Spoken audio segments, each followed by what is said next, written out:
Welcome to Fanfiction Audiobook. If you enjoy the content, like and subscribing will be greatly appreciated. If you have any recommendation for novels, comment down below. Marvel, Double Through the Fairy Tale World. Chapter 41. A grey crystal the size of a fingernail was being played with in Rock's palm. "Master, what is this?" Little Red Riding Hood asked curiously. "First of all, I am not your master.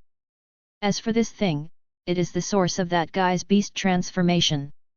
Little Red Riding Hood frowned slightly. "Why does that monster have this thing in his body?" "That's the problem." Rock pursed his lips and said, "It's impossible for humans to have such a thing in their bodies. I'm also very curious about who transformed them into this. This crystal is somewhat similar to the extraordinary seed, but it's much inferior to the extraordinary seed. The extraordinary seed opens an extraordinary sequence and can grow step by step. In theory, even the most ordinary knight and witch sequence may grow to the legendary level. Of course, this possibility is very low. And this crystal can also allow ordinary life to enter the extraordinary, but the extraordinary level created is directly solidified, and the strength of what is completed after the transformation is what it is. But for Rock, the value of this thing is no less than that of the extraordinary seed.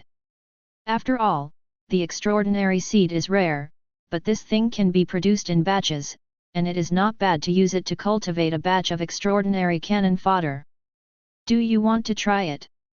Rock suddenly handed the crystal to Little Red Riding Hood with a playful look. "You can become extraordinary directly." Little Red Riding Hood took a few steps back, her face full of vigilance. "No, that monster is too ugly. Besides, Master, the evil humor on your face is almost overflowing. Don't forget it. Let's go." "Let's go, where to?" "Kill monsters, and you will get treasures." In the blink of an eye, a few days passed. At night, in a remote alley, a man was running away in a panic, looking behind him in fear from time to time, as if there was something scary behind him. Suddenly, the man froze, and his face showed extreme fear. The next moment, the whole person exploded and turned into debris.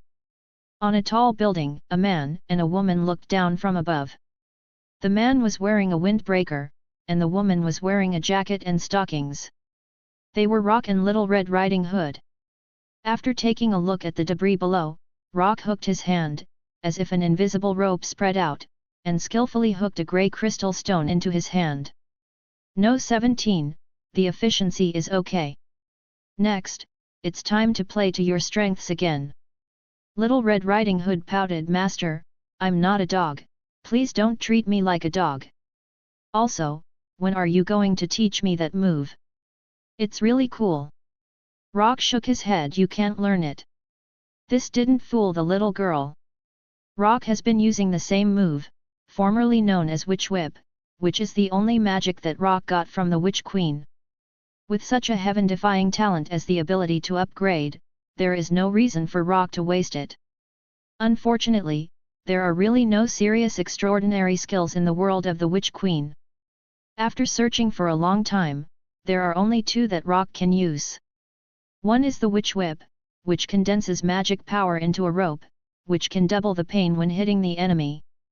With Rock's five-fold ability increase, it directly turned into an invisible killing whip. Okay. This was not the first time she had heard this. What could Little Red Riding Hood do? She closed her eyes, sniffed gently, and sensed carefully. Rock glanced at Little Red Riding Hood, who was in a serious state. This little girl could be considered a gifted person with excellent perception ability. In some cases, it could even be considered an extraordinary talent. However, this little girl herself was a little disgusted because she used this ability too much. The more she looked at it, the more she looked like a dog, or a tracking dog. Little Red Riding Hood, who was silently sensing and searching, was suddenly stunned and opened her eyes with a solemn expression. "Master, I smell a lot of decay. It seems that the monsters have gathered together. Oh, they noticed something was wrong and are planning to join forces to kill us." Rock's expression remained calm. Hey, hey, hey, master, I know you are very strong, but I feel that there are at least more than 10-digit monsters there. Just a group delivery. Chapter 42. In a luxurious entertainment city, a large number of people are gathering at this moment. Each of them looks handsome, but this handsomeness is mixed with numbness and decay that is difficult to conceal.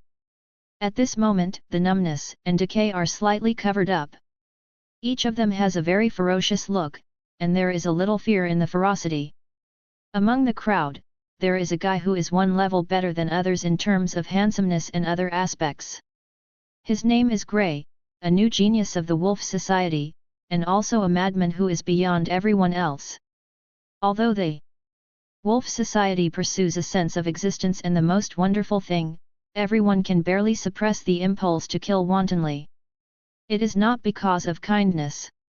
These guys have long lost the so-called humanity. It is not an exaggeration to call them monsters in human skin. However, in order to achieve sustainable development and not to kill a shortage of girls, the members of the Wolf Society can only suppress the urgent desire in their hearts under the deliberate restrictions of the president. Only 1 or 2 are killed in a month. If the president of the Wolf Society can be regarded as a dove of sustainable development, then fighting is a real hawk.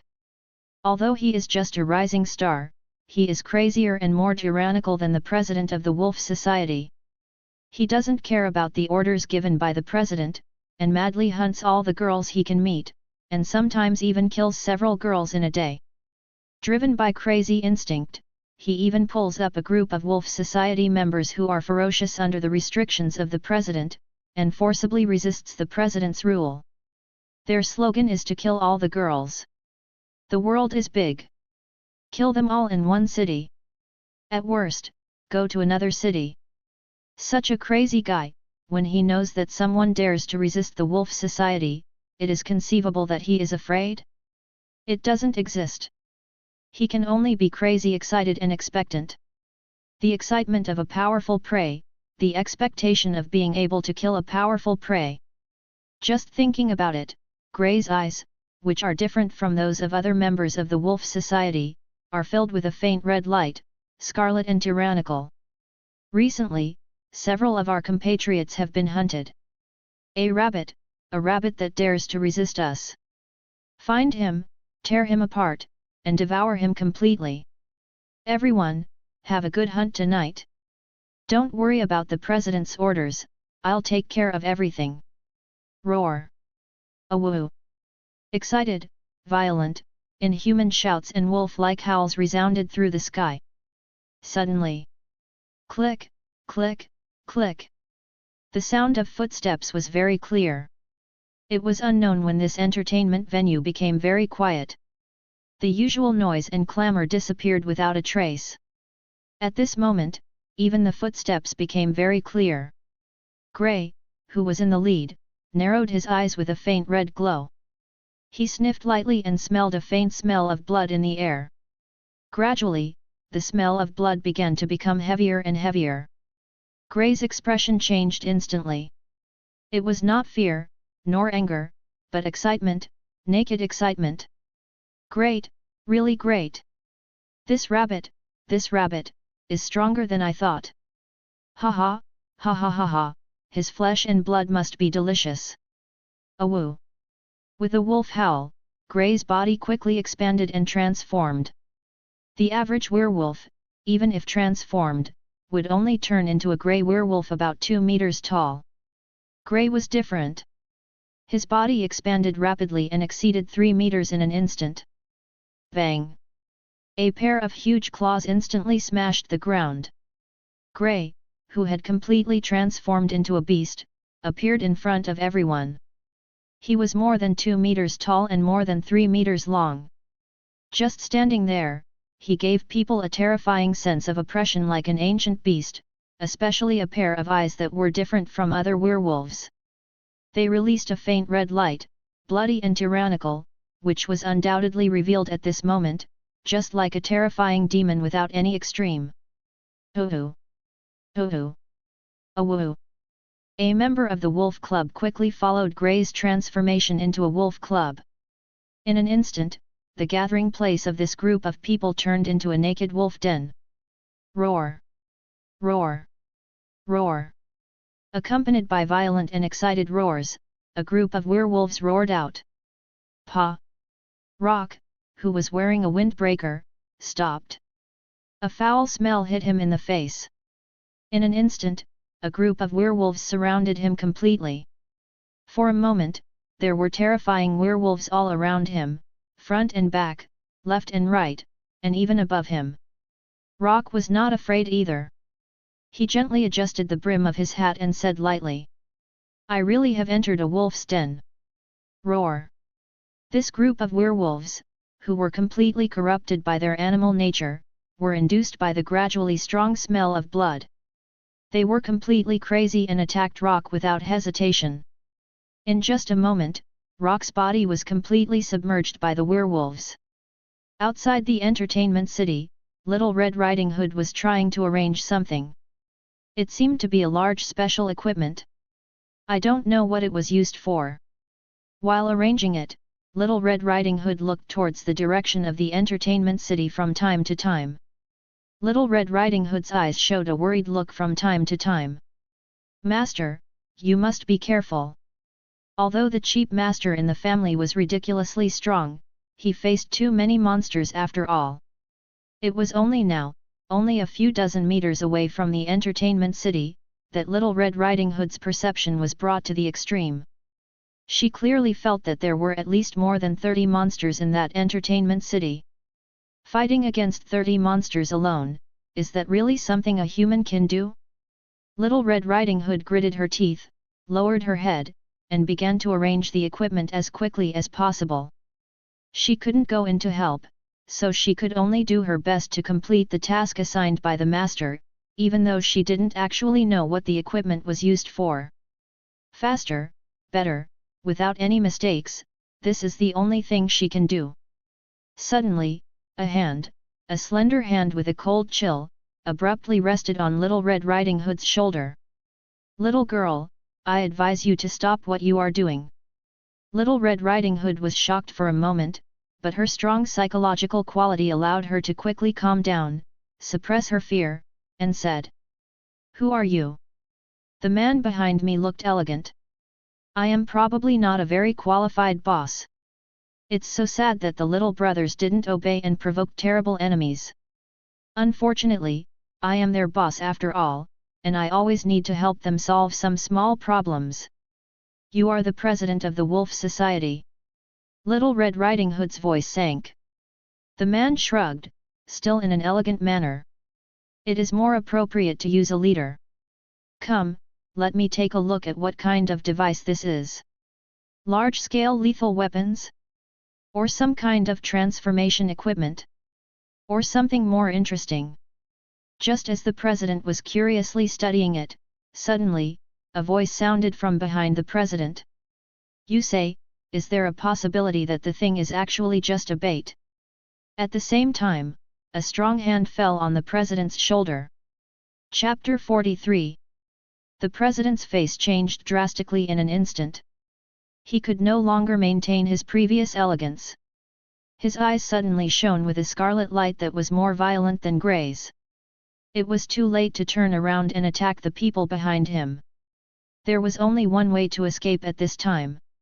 In an instant, the president's scarlet eyes fell on Little Red Riding Hood. In an instant, the hand that left Little Red Riding Hood's shoulder suddenly turned into an extremely sharp claw, and stabbed towards Little Red Riding Hood with one claw. "Why bother? A meaningless struggle." As soon as the words fell, the hand on the president's shoulder burst out with power. Boom!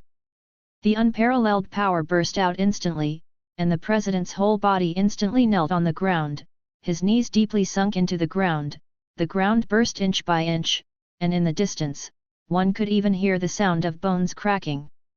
An ordinary hand, at this moment, seemed like an unparalleled mountain. No matter how the president struggled, that hand pressed there, motionless as a mountain, without even the slightest tremor.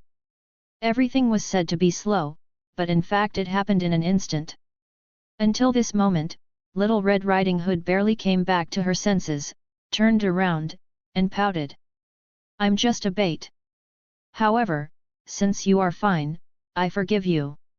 After saying this, he looked the president up and down. Tisk tisk, he looks quite elegant, and the smell of decadence is not strong. I didn't expect that he is the big boss behind the scenes. Suppressing the president with one hand, Rock said. It's no wonder that he doesn't have a rotten smell. This guy is different from those cannon fodders who deliver takeout. He is completely on a different level. This guy is definitely a high-level apprentice, not far from the professional level. Professional level? What is that? Little Red Riding Hood's eyes suddenly showed strong interest. Rock did not answer, but stretched out his other hand and wiped the president's eyes instantly. Suddenly, the president screamed hysterically. No, do not want. Give it back to me. Give it back to me. Rock ignored the howling president and looked at the two ruby-like eyes in his hand. Name, God's eyes. Grade, rare. Description, the eyes contain a trace of blessing from the gods, which can feed back the images seen to the gods themselves, and there is a certain probability of getting the attention of the gods. Rock's face changed instantly, and he clenched his fists. The two ruby-like eyes instantly shattered into a handful of dust, and fell from Rock's fingers with the wind. No wonder I was warned not to be stared at for too long by these three pairs of God-given eyes. Rock didn't want to have any contact with those strange gods. After doing this, Rock returned his gaze to the president. Answer me a question and you will die painlessly. Otherwise, the little girl next to you wouldn't mind using the same method you used to torture and kill girls on you a few times. With your healing ability, plus some of the healing methods I am proficient in, I believe that you can at least survive 7 days in the hands of that little girl.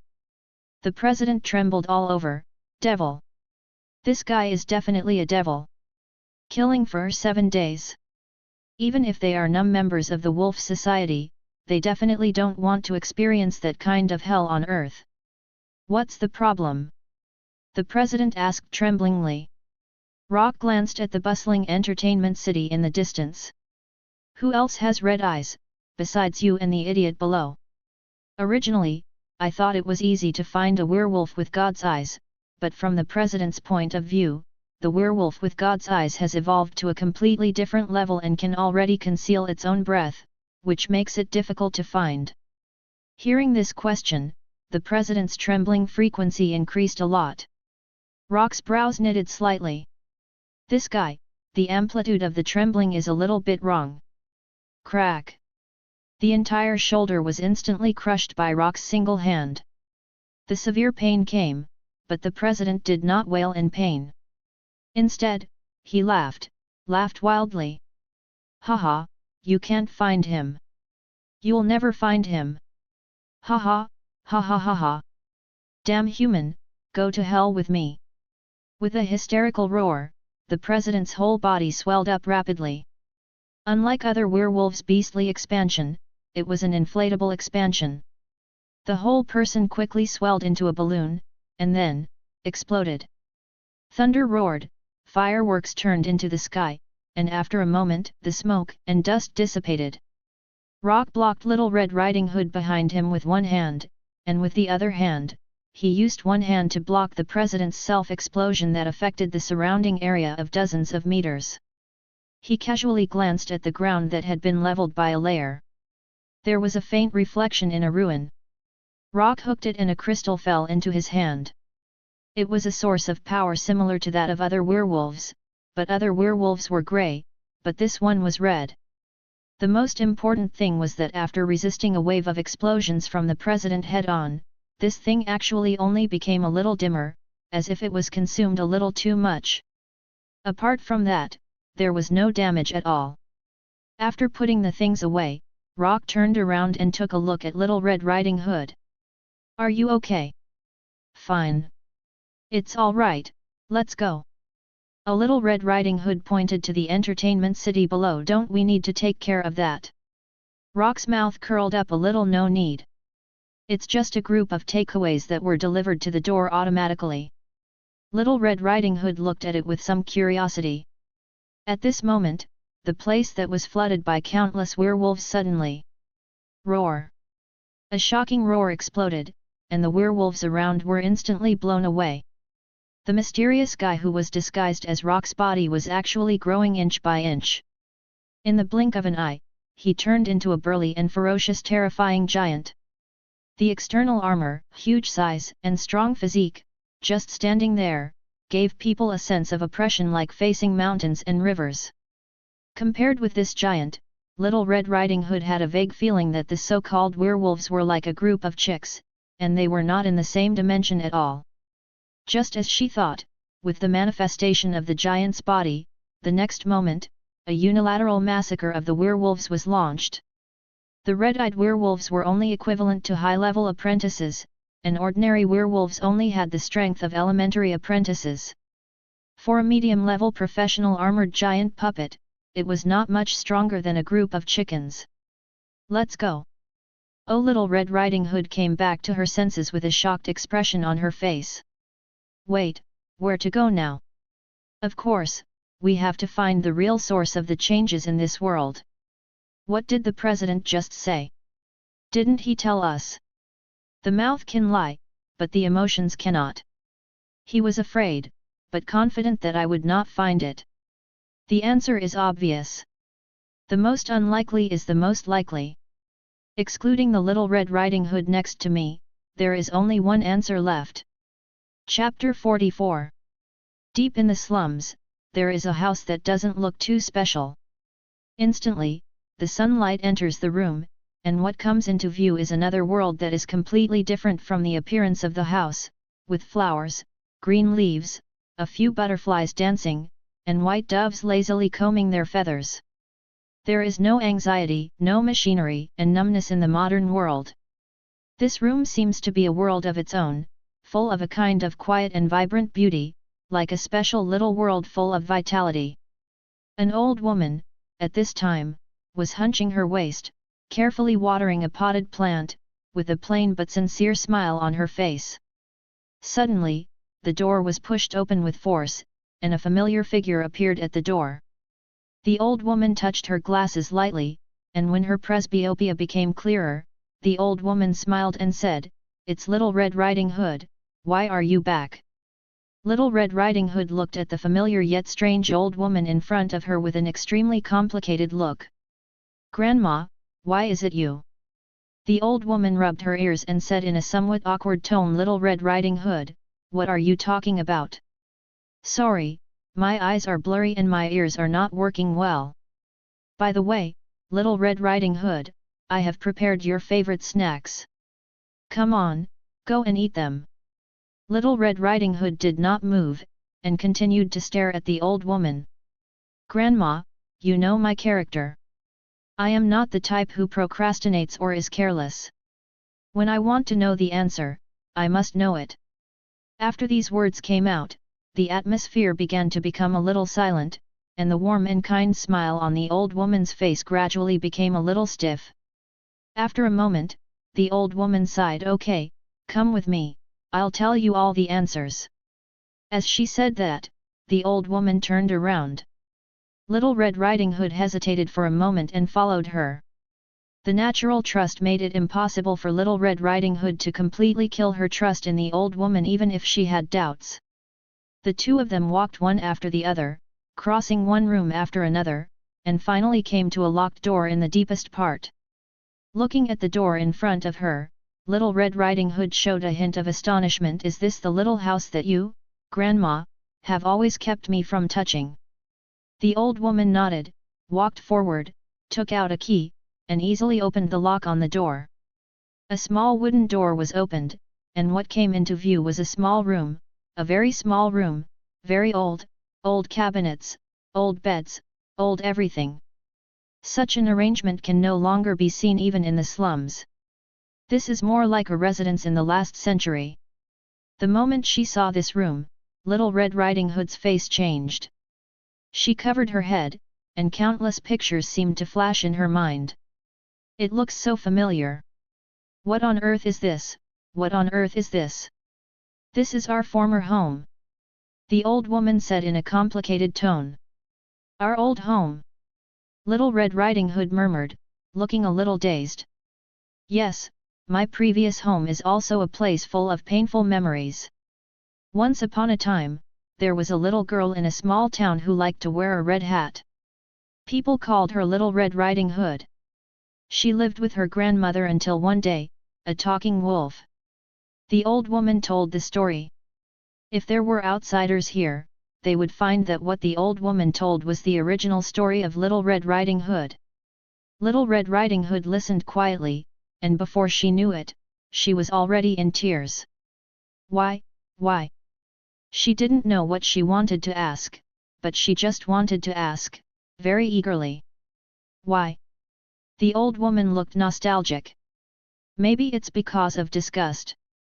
A story that is not funny at all, an experience that is repeated again and again, the whole world is like a circle, and when you reach the end, everything will return to the beginning. Repeating again and again, rotating again and again, why? I also want to know why. Why does the damn wolf appear every time? Why does it eat me and you every time? Although I won't die, the feeling of being swallowed by a wolf, the feeling of being instantly swallowed by the ruthless darkness, the feeling of fear, repeating over and over again, why? Why did you and I have to go through that? Why did it have to be us? I was tired of the repetition and the unfunny story, until one day, I was lucky enough to touch God. The old woman's original look of nostalgia instantly turned into endless enthusiasm. I connected to God, God gave me power, and God changed everything. There is no talking wolf, no repetitive everything, high-rise buildings, second world, nanotechnology. Little Red Riding Hood, what's wrong with this world now? Little Red Riding Hood looked at the person in front of her with a complicated expression. The familiar face was now filled with endless strangeness. Grandma, if you originally wanted to change bad luck and everything in the past, then you were right, but why? New wolves appeared. And werewolves and those beasts. Don't tell me that these have nothing to do with you. The old woman was silent and fell into a long silence. That's because your grandmother doesn't have the willpower to match her abilities. A sudden voice came from behind. Little Red Riding Hood and the old woman looked over subconsciously and saw Rock leaning against the door. After all, you are just a frightened old lady from an ordinary family. You escaped from the order that you originally hated. The initial idea was good, but as time went by, without enough wisdom and thoughts, you began to feel empty and numb, and began to question the authenticity of this world that can be changed at will. At this time, the original experience has become the most real and profound template in your life memory. So, you unconsciously reshape everything, the wolf society, werewolves, everything, is born from this. Seeing the werewolf wantonly killing the girl, you feel heartbroken and anxious, but you also unconsciously feel some excitement. You gradually become addicted to that excitement, and you are also addicted to the intoxication of being in control of everything behind the scenes. That feeling makes you feel euphoric. In fact, when it comes down to it, you are the only one who is so numb that you can't tell the difference between reality and illusion. Silence, a long silence. It turns out that I am the one who is truly numb. Chapter 45. After a moment, the old woman raised her head and said, "Why did you show up? You probably don't want to face me. Because you never had any intention to kill Little Red Riding Hood from the beginning to the end. Not only can I feel this, but Little Red Riding Hood can also feel it." The old woman fell into a long silence again. After a moment, she shook her head. "I never thought of hurting Little Red Riding Hood." Little Red Riding Hood's eyes were already blurred with tears. "Grandma, hand it over, you should know that it is not a good thing to keep it in your hands." The old woman looked at Rock in surprise. "Just hand over the things. Why not? I killed that group of werewolves just because I wanted to, there was no other reason." The old woman looked at Rock silently, then at Little Red Riding Hood, and she seemed to understand something at this moment. She lowered her head and was silent for a moment, and then said, "Okay, I'll leave it to you. The old woman stretched out her hand and took out something from her arms. It was a wolf-shaped sculpture, and the whole thing was bronze in color, but the sculpture had no eyes, and it was empty, which looked a little weird. Looking at the statue, the old woman stroked the surface of the statue with reminiscence. The next moment, a cruel look suddenly appeared in the old woman's eyes. She suddenly stretched out her hand to wipe her eyes, and actually took out a pair of her eyes from her eye sockets, and then stroked and pressed the pair of eyes that were not suppressed at all into the bronze wolf statue. After doing this, the old woman threw it hard, and the bronze wolf statue was thrown directly at Rock. "Grandma!" At this time, Little Red Riding Hood screamed and rushed forward, quickly supporting her grandmother. At this time, Rock also stretched out a hand and grabbed the bronze wolf. Suddenly, the entire surface of the bronze wolf burst into an extremely dazzling light, making it impossible for people to look directly at it. The old woman hurriedly grabbed Little Red Riding Hood's arm. "Little Red Riding Hood, let's go to my room, immediately, now." A vast and mighty brilliance descended, as magnificent as a god, filling the entire area, brilliant as the sky, difficult to match, difficult to look directly at. Little Red Riding Hood looked at Rock with some concern, but Rock stretched out a finger, made a silent finger, and then pointed at the old woman, motioning for Little Red Riding Hood to go with her grandmother. Little Red Riding Hood was not the kind of delicate little girl. This was a dark version, and she was not lacking in decisiveness.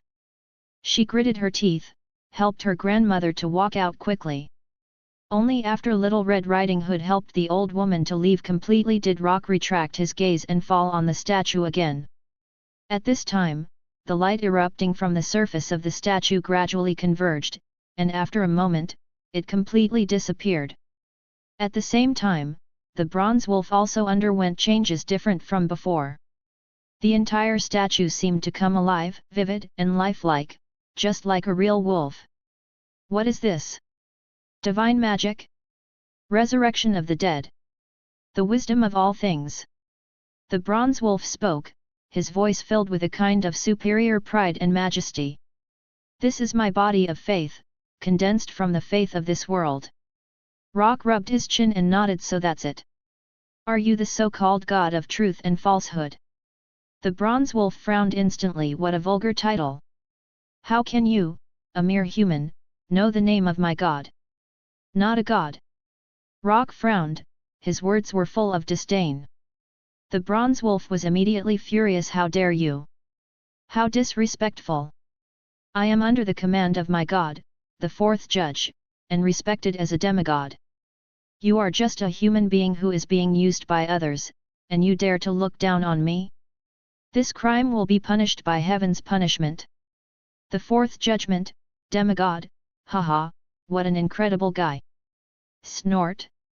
As for being used by others? Are you referring to that old woman? Of course. Rock suddenly laughed, and his smile was very playful. Is there a possibility that the old woman is not using me, but both of us? The bronze wolf frowned, and at this time, Rock continued to speak. I have always known that the old woman had ill intentions towards me. I said that she had no intention of killing Little Red Riding Hood, but that does not mean she had no intention of killing me either. Besides, do you underestimate humans? Do you really think that the old woman has 100% trust in you and the god behind you? The bronze wolf frowned even more. Human, what do you want to say? Rock sighed. You don't understand at all. Even if you, the god behind you, give her more power and power, she is old and has no wisdom. After living for so many years, she will know one thing clearly. In this world, there is no good without reason. She is a fanatical believer in your god, but her love for Little Red Riding Hood goes beyond so-called faith. The old woman believes in you, but is also afraid of you. She doesn't want her Little Red Riding Hood to be harmed. So, she let you out, just to let you and me, who has a strange origin, fight a life and death battle. If you win, she will be the most devout believer and can continue to pave the way for her own Little Red Riding Hood. If I win, I can become Little Red Riding Hood's new backer. This is an open conspiracy, a naked open conspiracy. Damn it! Damn it! The bronze wolf was instantly furious, and terrifying energy poured out from his whole body. The houses and the ground around him, everything was collapsing bit by bit. The bronze wolf turned around abruptly. A mere human dared to use him, a noble demigod. Damn it, he must be sentenced to death. However, at this time, a figure suddenly blocked the bronze wolf. The bronze wolf's eyes narrowed. Human, I'm going to kill that damn bug first, why bother me? That damn bug also used you. Rock was laughing. Did you get something wrong? Do you think I'm angry? Why should I be angry when I can see everything clearly? Aren't you surprised that I joined the game so obediently? The bronze wolf was startled. Of course, that's because I have completed the mission and am safe at all times, so I also want to maximize the benefits. If you still don't understand, demigod, please become my nourishment for becoming stronger.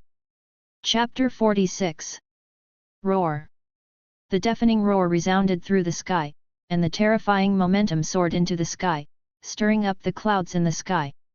Light, an extremely dazzling light, as if a big sun appeared in the world, the vast light gathered in the air, forming a golden giant wolf that was dozens of meters high and as big as a hill. The huge wolf eyes of the golden giant wolf were filled with unspeakable anger and rage. Rage. Die. Die. Die. The huge wolf claw slapped out with one claw. Rumble, large tracts of high-rise buildings collapsed, and on the ground, a terrifying gully that could not be forgotten at a glance was plowed open. Boom! A column of chaotic light shot up into the sky, and the next moment, a completely chaotic, indescribable humanoid creature appeared opposite the golden giant wolf. The whole body was flashing with chaotic light, as if it was one and all, and it was the final form of all energy systems. Just being there was like the core of everything in the world. Legendary state chaos deification. Whoosh! Rock, who had transformed into chaos, suddenly disappeared from the spot, and the speed was so fast that it even formed layers of sonic booms. With a loud roar, the golden giant wolf transformed by the demigod faith was actually knocked away, smashing buildings one after another, spreading for thousands of meters, and then slammed into a high-rise building. Awoo! With a roar, the golden giant wolf that was crashed into the body of the high-rise building slapped out with its claws, hitting Rock into a straight line and sinking deep into the ground. In a moment, the chaotic Rock rushed out again, and the man and the wolf collided head-on. There was a deafening sound like thunder, and the violent sound waves spread in all directions, instantly destroying everything within a radius of hundreds of meters. In the confrontation between the man and the wolf, large areas were destroyed, as if high-yield missiles were constantly bombarding the city, and everything visible to the naked eye was destroyed by the aftermath. At this time, in a room, Little Red Riding Hood looked through the window at the scene outside that seemed like a battle between ancient beasts and gods. Her eyes were wide open, and her mouth was almost open enough to fit an egg. Are they gods? God? They are far from being gods. Girl, do you want to be as strong as them? Little Red Riding Hood was stunned, turned to look at her grandmother, and said in disbelief, "Grandma, do you have a way to make me as strong as them?" The old woman gently touched Little Red Riding Hood's hair, with a doting look on her face. "Of course, my Little Red Riding Hood deserves the best. Now, follow me." As he spoke, he fumbled and pressed a button on the bedside, and instantly, a hidden staircase appeared. "Come on, girl, help me down." "Okay, Grandma." Little Red Riding Hood hurried forward to help. After a while, the two came to a secret room. Lights lit up out of nowhere, and the scene in the secret room was completely revealed. Little Red Riding Hood, who saw the situation clearly, became alert instantly and grabbed the old woman's arm tightly. "Grandma, danger!" The old woman had a peaceful and doting look on her face, and gently patted Little Red Riding Hood's shoulder. You saw a crystal wolf, didn't you? It's okay, it won't hurt you. Come, walk over to the middle of the wolf, where there is a small seat. Grandma, what on earth is this? Little Red Riding Hood asked curiously. That is the spirit of the wolf, and it is also the last gift your grandma prepared for you. This world is also in reincarnation, but you don't know it, girl. You have actually killed countless werewolves. Their souls, after some special smelting, formed the wolf spirit, which is also a necessary thing to open a special extraordinary sequence. Supernatural sequence. Little Red Riding Hood's eyes lit up instantly. After following Rock for such a long time, she knew a lot of supernatural secrets. If she wanted to set foot in the supernatural, she must have a supernatural sequence. Grandma, what level of extraordinary sequence is this? You don't need to worry about the level, just be strong. The old woman looked doting.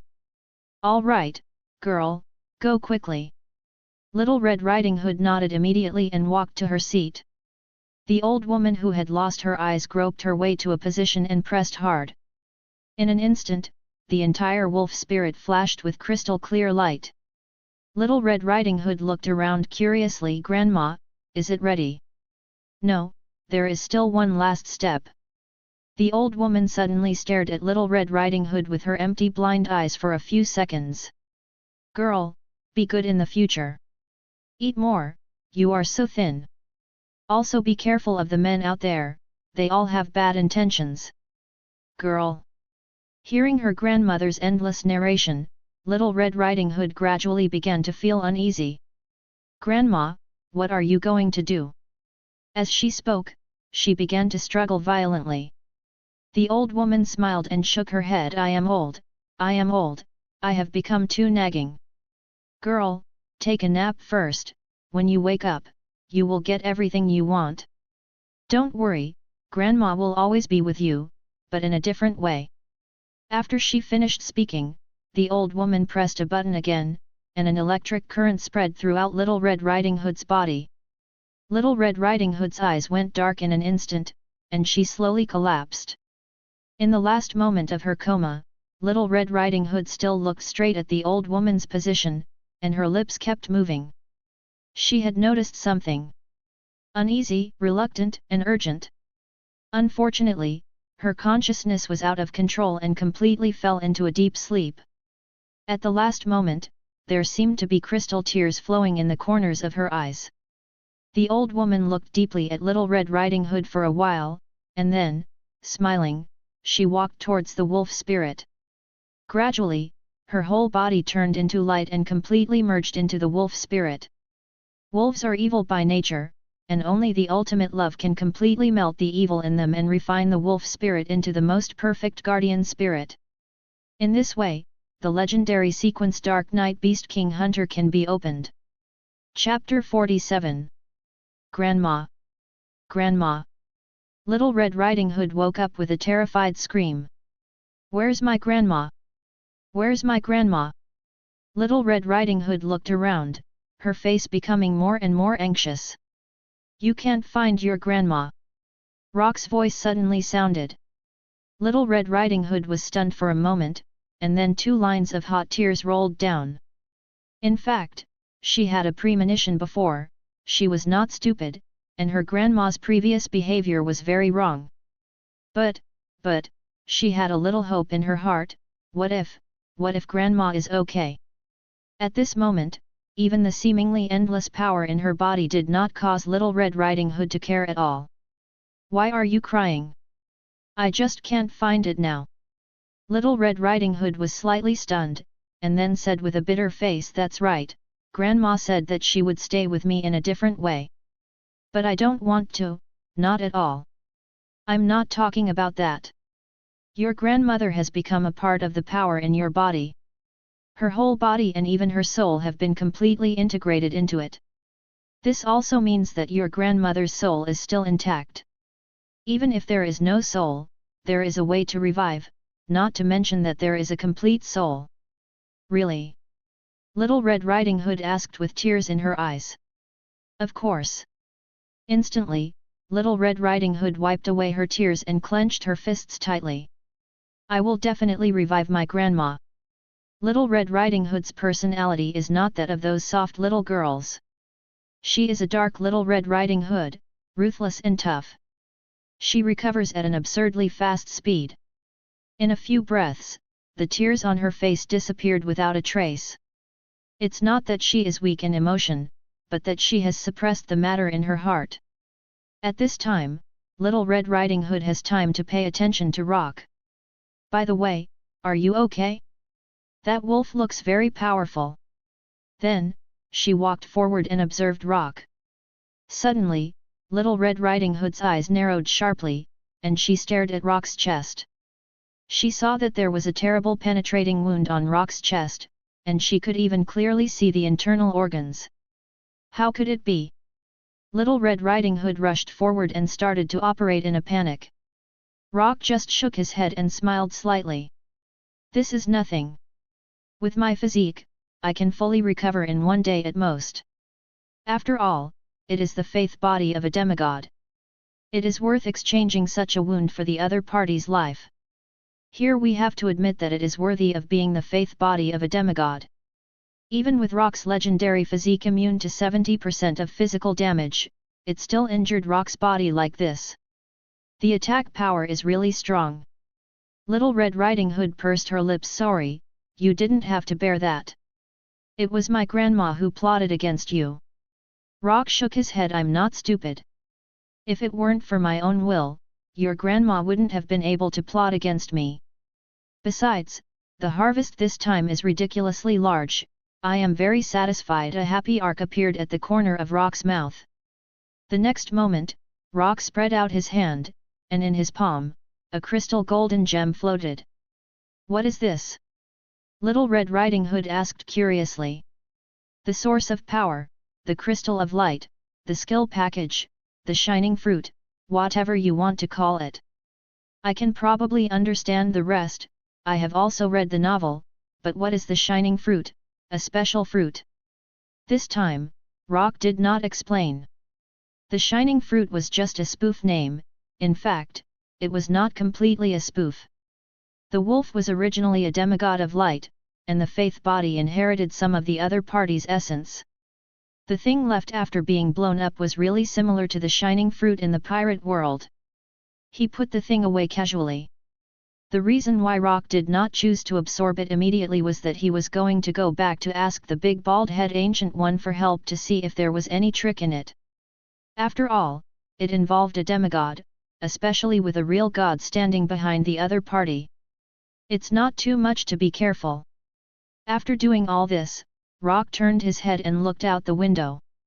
Little Red Riding Hood looked over with some curiosity, and the next moment, she showed obvious shock. I saw that the whole city outside was changing, like a mirage, fading. High-rise buildings were disappearing in large pieces, and turned into low houses, gardens, fruit fields, etc. How is this going? The eyes of the gods fell. Only under the influence of the power of the gods can the world change. Now the eyes of the gods have been completely cut off. Reality and falsehood, everything is reversed. Everything you see is returning to its original appearance. Little Red Riding Hood fell into silence for a long time, with a slight tremor in her voice. So, are you leaving too? She is not stupid. Rock's origin is very mysterious and strange, and he is frighteningly strong. He doesn't seem to be from this world at all. Now all the problems have been solved, and the world has returned to its original appearance. A big hand fell on Little Red Riding Hood's head and gently rubbed it. I will leave, but I will not come back. Besides, once the situation over there is completely dealt with, you can also go and have some fun. However, before that, practice the power you have gained. Power is important at all times. Don't waste your grandmother's kindness. Little Red Riding Hood nodded her head repeatedly. Rock smiled slightly. A light skill package, an upgraded version of the shining fruit, and a legendary sequence. Extraordinary person who could steadily grow into a legendary level. To be honest, even without other rewards, the harvest this time was already ridiculously large. Chapter 48 Marvel World, Hell's Kitchen. A black hole appeared out of nowhere, and Rock stepped out of it. "I'm back." He looked around and found that the cat was not at home. He was probably still enthusiastically renovating the new Hell's Kitchen. Rock sat in his seat and pulled the light curtain back again. Extract the sovereignty reward. Do you want to open the world sovereignty reward? Yes. Start scanning the world. World scan completed. Sovereignty rewards begin to condense. If the task completion rate is too high, the quality of the sovereignty reward will be improved. If the task completion rate is too high, the number of sovereignty rewards will be increased. Sovereignty rewards are condensed successfully. You can choose any two of the following sovereignty. Wolf Potion, a high-level beast transformation potion, made with beast crystal cores as the main material.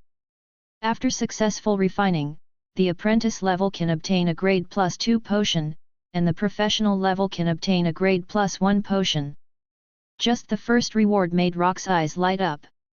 In Rock's hand, there were 50 ordinary wolf crystal cores and 2 advanced beast crystal cores. The werewolves transformed from the ordinary crystal cores were just elementary apprentices, but this one with a grade +2 instantly became advanced apprentices. A full 50 advanced apprentices are no longer just cannon fodder. Their physical strength will not be less than 8 or 9 tons, their speed is like the wind, and they have a good recovery ability. This is already a considerable combat power no matter where they are placed. In the future, it will be enough to be used as a guard for the future world black market of New Hell's Kitchen. Not to mention, the other 2 advanced crystal cores can also be graded +1, which means 2 professional level combat power. What is the concept of professional level? It means that the combat power is comparable to that of the 3rd level mutants. Wolverine, Iceman, Gambit, Riptide, etc., a large group of mutants with explosive combat power, actually belong to this level. Moreover, unlike the mutants with serious academic bias, the werewolf is not weak in other aspects except that he can't use magic. He can barely be considered a pentagonal warrior. If he really fights against mutants, his winning rate is definitely not low.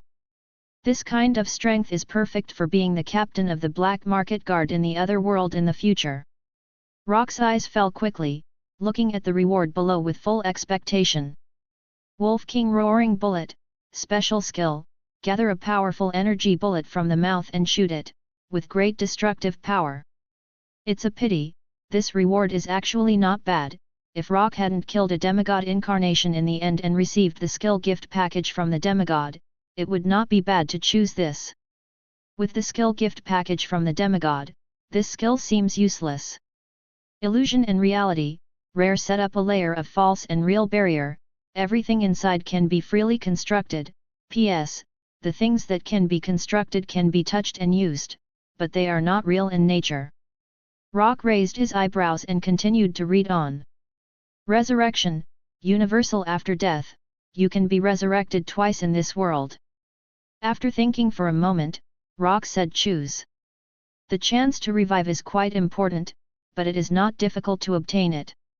After all, it is a universal reward.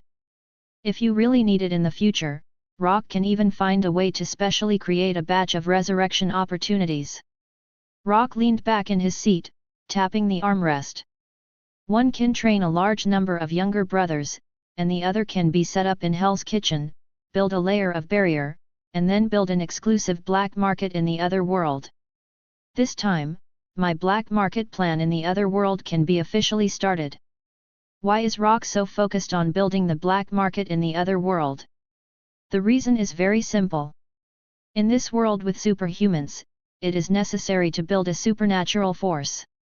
Otherwise, just look at the Superman next door in DC and you will know that even if there are some powers that are superior to the entire world, they still suffer all kinds of suppression and cyber violence, and their lives are so frustrating. Even if it is a dark route, suppressing everything with absolute force, people now have an absurdly strong sense of resistance. Being pushed around like a boss all day long, even if you can't push it down, it's very annoying, and life is definitely not comfortable. Building a black market in the other world is a method Rock thought of from some novels he had read in his previous life.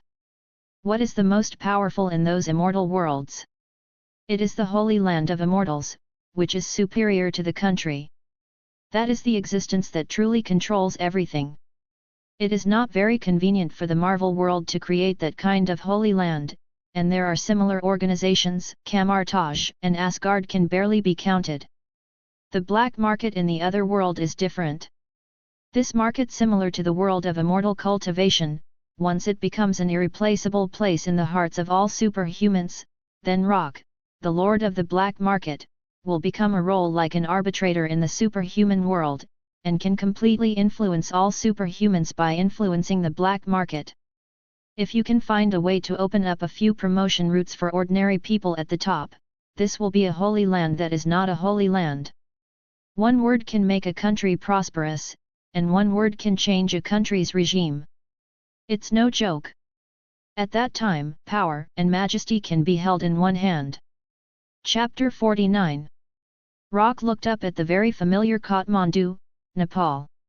He had been here for several months, and now thinking back, he really felt that things had changed a lot. With a slight smile, Rock took a step forward and stepped into Kathmandu, Nepal.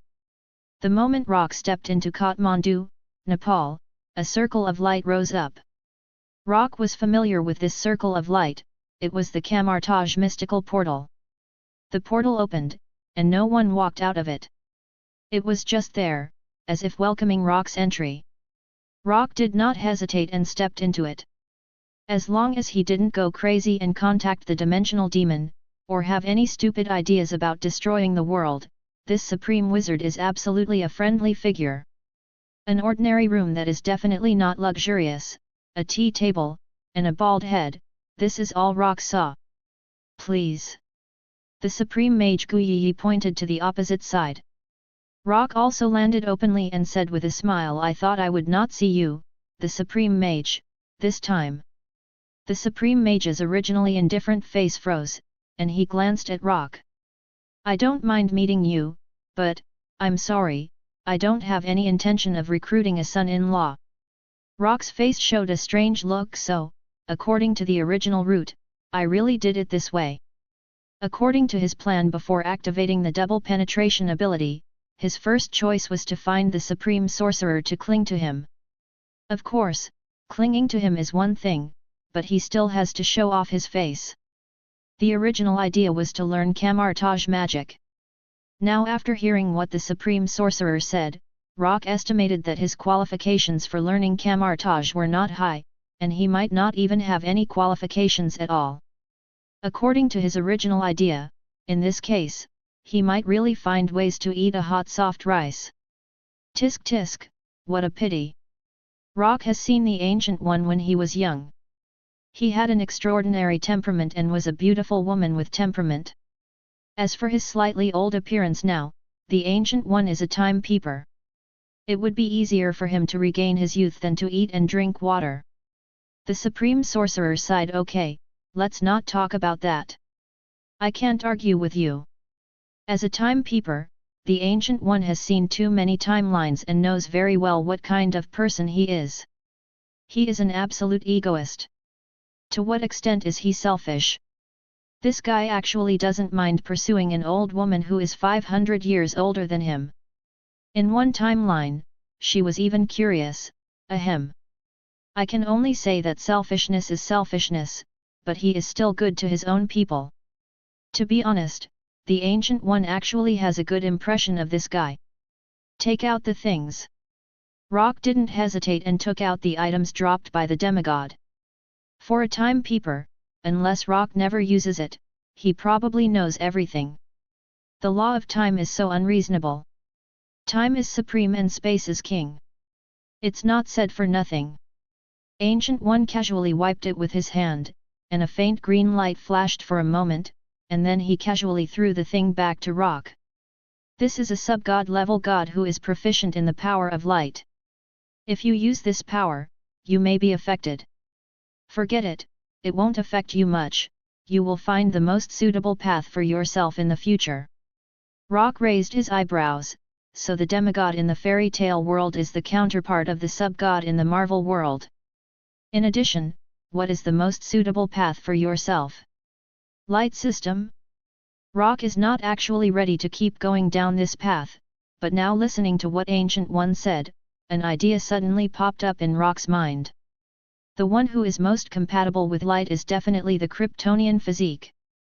Rock's Chaos Knight sequence, because of its special nature, actually only needs to strengthen one aspect of magic and physical body, and the other aspect will also be improved. If you really get the Kryptonian physique, not only will the absorption efficiency be higher than that of ordinary Kryptonians, but you will also become a Superman with full resistance to magic and martial arts. Thinking about it this way, it seems very good. When you enter the world of Aladdin's magic lamp, try to get a Kryptonian physique to play with. Taking the thing, Rock directly pulled open the light curtain, and instantly, lines of prompts appeared in sight. Name, Crystal of Light God. Grade, Demigod level, incomplete. Ability. Lightspeed movement, apprentice level transform into a beam of light and travel at a speed close to the speed of light. Laser beam, apprentice level emits a beam of light with a strong penetrating effect, which can cause an explosion when hitting the target. Incarnation of light, professional transforms into light for a short period of time, immune to physical attacks. Pillar of light, professional a beam of light descends from a high altitude, causing a powerful bombardment on the target. Baptism of light, legendary skill detonate light energy, causing indiscriminate bombing over a large area within a radius of 100 miles. Light flare, demigod skill incomplete, unusable. Rock's face showed obvious satisfaction. It has displacement, support, strong enough attack power, and a large-scale indiscriminate bombardment skill, comparable to the legendary Forbidden Spell, and feels stronger than the Flash Fruit. As for the so-called demigod skill, it's a pity. I guess I have to kill the demigod completely to make up for the last demigod skill, the flare, which is a terrifying existence comparable to the explosion of hundreds of hydrogen bombs. If this skill is complete, it can probably clean the surface of the Earth. Chapter 50. A golden light was traveling at high speed in the sky, so fast that it was beyond the limit of vision. The next moment, the golden light suddenly fell to the ground and turned into countless streams of light. Boom! Boom! Boom! Violent explosions rose up one after another, and the entire area was bright as a hornet's nest by the continuous explosions. After a moment, the light dissipated, and Rock's body was in the air, looking at the bumpy ground below, with satisfaction in his eyes. It has both strength and speed, which is really good. If it weren't for the demigod's arrogance, coupled with the wolf's bestiality that made the opponent more inclined to close combat, Rock might not be able to kill this light-type strongman with both mobility and destructive power. Now, this power is in Rock's hands.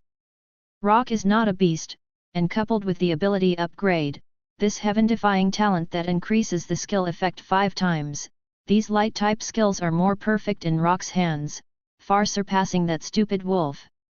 Just not enough, not enough, Rock frowned slightly. Of the 6 light skills, except for the last incomplete demigod skill, even the 5th legendary skill, Rock couldn't use it now. The legendary light skill Baptism of Light doesn't necessarily require a legendary strongman to use it. Even if the energy in the body is comparable to that of a legend, it can be used. But Rock can't use it now, which means that Rock's energy is not comparable to that of a legend. Now, if I burst out with all my strength, I am already infinitely close to being a legend. With my legendary physique and a series of powerful skills, I should be able to fight against a legend. But Rock knew that no matter how hard I fought, I was still not as good as a legend. Pseudo-legend, or quasi-legend, is more suitable for Rock now. Soon, the color between Rock's brows disappeared. Fortunately, this is the Marvel world. The 4th level mutants in the Marvel world are all weirdos with ridiculous biases in certain subjects. They are not real legends who have cultivated to that level. Even if they can burst out with destructive power that even exceeds that of legends, their life level is essentially ordinary humans. They will have headaches and get sick. The healing speed of injuries is about the same as that of ordinary people. If their hearts explode, they will definitely die. Rock is really not afraid of such a 4th level mutant. In addition, once I have fully entered the professional level, I will definitely be able to completely possess the true legendary combat power. After taking the light divine crystal, Rock has already reached the level of a high-level apprentice, and is only one step away from breaking through the professional level. This power has been completely controlled. Next, it is time to carry out my next plan. The next moment, Rock's figure suddenly turned into countless points of light and disappeared on the spot. In an underground bar, backstage, in a closed room. A bald man with big eyes and abnormally pale skin was happily sipping a glass of red wine. His name was Caliban, a special mutant. He did not have the powerful strength of other mutants. In the mutant classification, he could only be considered a level 2 mutant, and a mutant with not very strong abilities. He loved fine wine, delicious food, and most importantly, golden little cuties. This bar belonged to him. It existed underground and ordinary people could not access it, but there was a group of regular customers who were enough to provide him with some golden little cuties. Of course, he would also do some intelligence work, which could earn him more little cuties. Suddenly, Caliban looked up with some doubt. Mutants have appeared. What a strange feeling. This is the first time I have felt it. As Caliban, known as the Tracker, he has the ability to detect mutants within a 25-mile radius. Fuck. Caliban's already big eyes suddenly widened. 25 miles, 24 miles, 23, 22, how could it be so fast? Wait, he can go even faster. Suddenly, Caliban looked confused and bewildered. Disappeared? Why did it disappear? Guess, is there a possibility that my speed is faster than your perception? Caliban was startled and jumped up on the spot, reaching for his precious pistol. That kind of thing is meaningless, what do you think? Caliban took a deep breath, smiled bitterly, and threw the pistol aside. Yes, it is useless. As a tracker, he knows a lot of mutants. Therefore, he knows very well that facing those powerful mutants, a pistol is really useless. In fact, this pistol is not used to deal with mutants. Who are you? Suddenly, the whole room was lit up with an extremely bright light, dazzling and sacred. Countless golden particles of light gathered together, and the next moment, a figure condensed on the seat opposite Caliban. Handsome, heroic, indifferent, just sitting there, he had an aura of majesty without anger, very much like some big men Caliban had seen before, no, even more aura than those big men. Caliban's mouth was a little dry. Caliban, who had the ability to detect mutants, was very sure that the man in front of him was the one he had just felt. In an instant, just a moment, he appeared in front of him from 20 miles away. This is not the power of space. Caliban has seen a mutant with spatial abilities, a little girl named Flash. This is definitely not the power of space, it is speed, pure speed, which is even more terrifying. Caliban said with a dry throat, "Light, your power is light."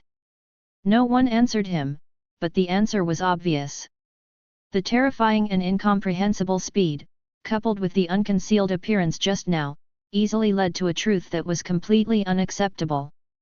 Damn, why is there such a terrifying existence? That's light. That's light with a speed of 300,000 kilometers per second, which only takes 0.13 seconds to circle the Earth. With such ability, why would such an incredible monster be born among the mutants? Caliban wailed in his heart. Rock stared at Caliban. "You were just asking about my identity. Interesting question. Your future boss, your master, the one who killed you, what is his identity? Caliban, you may be able to choose for yourself. Caliban felt bitter in his heart. Did he have the right to choose? Fortunately, he was not a stubborn man who would shed blood but not tears. He took a deep breath, slowly knelt on one knee, and said respectfully, "Boss." Chapter 51. Boss. Looking at Caliban kneeling on one knee with a respectful look on his face, Rock was not surprised. This guy was not a tough guy to begin with. "Caliban, your ability is to sense mutants within a 25-mile radius. Can you mark every mutant you sense, distinguish their identities, and see through their disguises?" Caliban's heart trembled. He knew that this was a test for him. If he was not satisfied with the answer, the consequences would be. After taking a deep breath, Caliban nodded. "Sure, I can do all that, boss." "Very good." Rock nodded with satisfaction. In order to establish a mature black market in the other world, the first thing needed is power and resources, and Rock has both of these. Then comes the sense of trust and identity. An all-round reconnaissance radar that can avoid most errors is enough to initially enrich this. This is talent, real talent, but most mutants don't care about Caliban at all, and look down on this auxiliary mutant whose combat power is not as strong as that of ordinary people. Caliban couldn't help but breathe a sigh of relief. Although he didn't know what this terrible existence wanted to find him for, it was obvious that he had passed the preliminary assessment and his life was saved. Suddenly, the door was pushed open, and a tall figure said casually, "Caliban, you haven't received my reward yet." After seeing the situation clearly, the visitor was stunned at first, but then he quickly reacted, his face darkened, and he pulled his hands, and a lightsaber formed by purple light appeared in his hands, and quickly attacked the stranger who was kneeling in front of Caliban. The moment the door was pushed open, Caliban noticed it, and when he saw the other party attacking without saying a word, Caliban's face changed instantly, and he shouted to stop it. "Psylocke, don't!" Unfortunately, Caliban was too late. Psylocke had rushed to Rock at the fastest speed and slashed with his sword. Then, an extremely shocked expression suddenly appeared on Psylocke's face. A finger, a normal-looking finger, was stretched out straight and pressed against the blade of the lightsaber, preventing the lightsaber from falling. The next moment, a huge force came and shook Psylocke away. As a professional mercenary, Psylocke's body control ability was very strong. She quickly maintained her body shape in midair and fell on one knee. The moment she landed, she was about to launch another charge. At this time, Rock's voice rang out. "The first time, I can forgive your presumption, but the second time, you won't behave." As Rock finished speaking, a finger resting on the armrest of the sofa suddenly lit up, as if a point of extreme light gathered at the fingertips. The next moment, it flicked lightly. In an instant, a bright stream of light burst out, at a speed that was difficult for the naked eye to capture. It flew past Psylocke's hair in an instant, and then suddenly sank into the wall behind it. Boom! A terrifying explosion sounded, and the entire wall exploded instantly. The fire wave mixed with the scorching breath blew Psylocke's black hair all over the sky.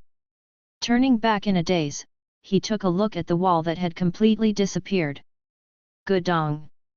Psylocke swallowed hard.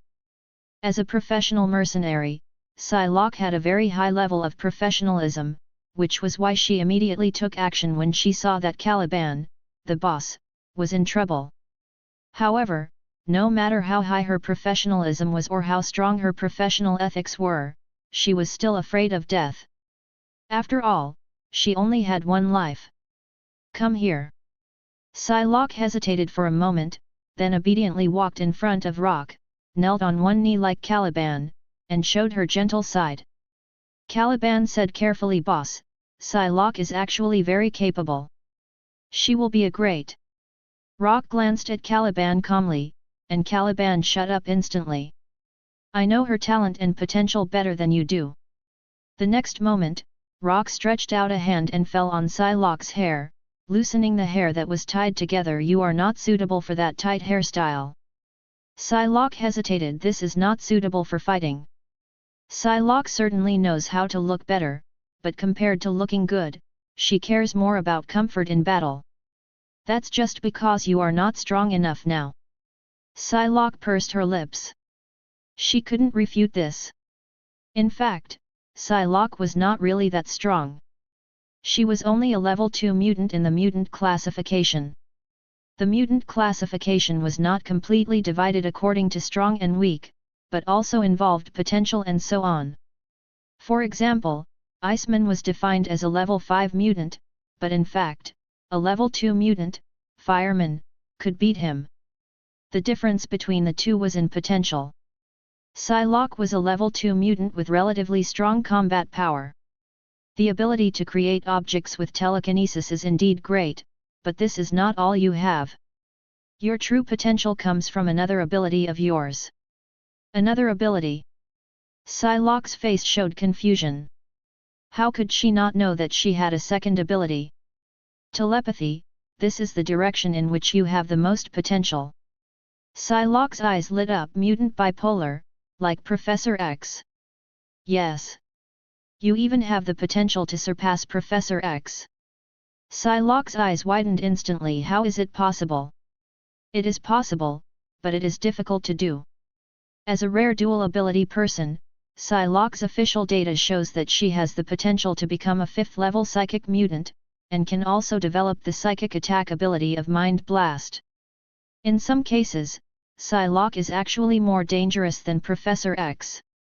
Of course, it is very difficult to reach that level. After all, there is no orthodox practice method in the Marvel world. So, do you want to become stronger? Rock gently lifted Psylocke's chin with one hand. 1 second, 2 seconds, Psylocke said decisively. Yes. Very good, from now on, you will be my personal bodyguard. Boss. Psylocke said respectfully, then stood up and walked behind Rock, turning into a perfect guard.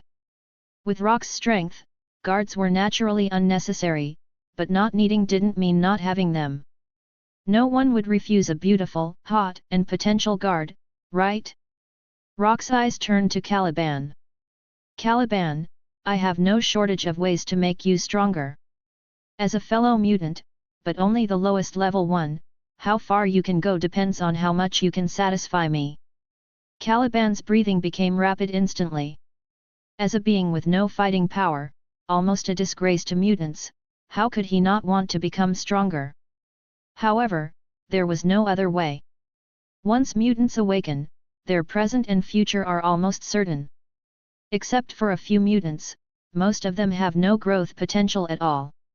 If there is a way to become stronger, most mutants will find it difficult to refuse, and Caliban can't refuse it even more.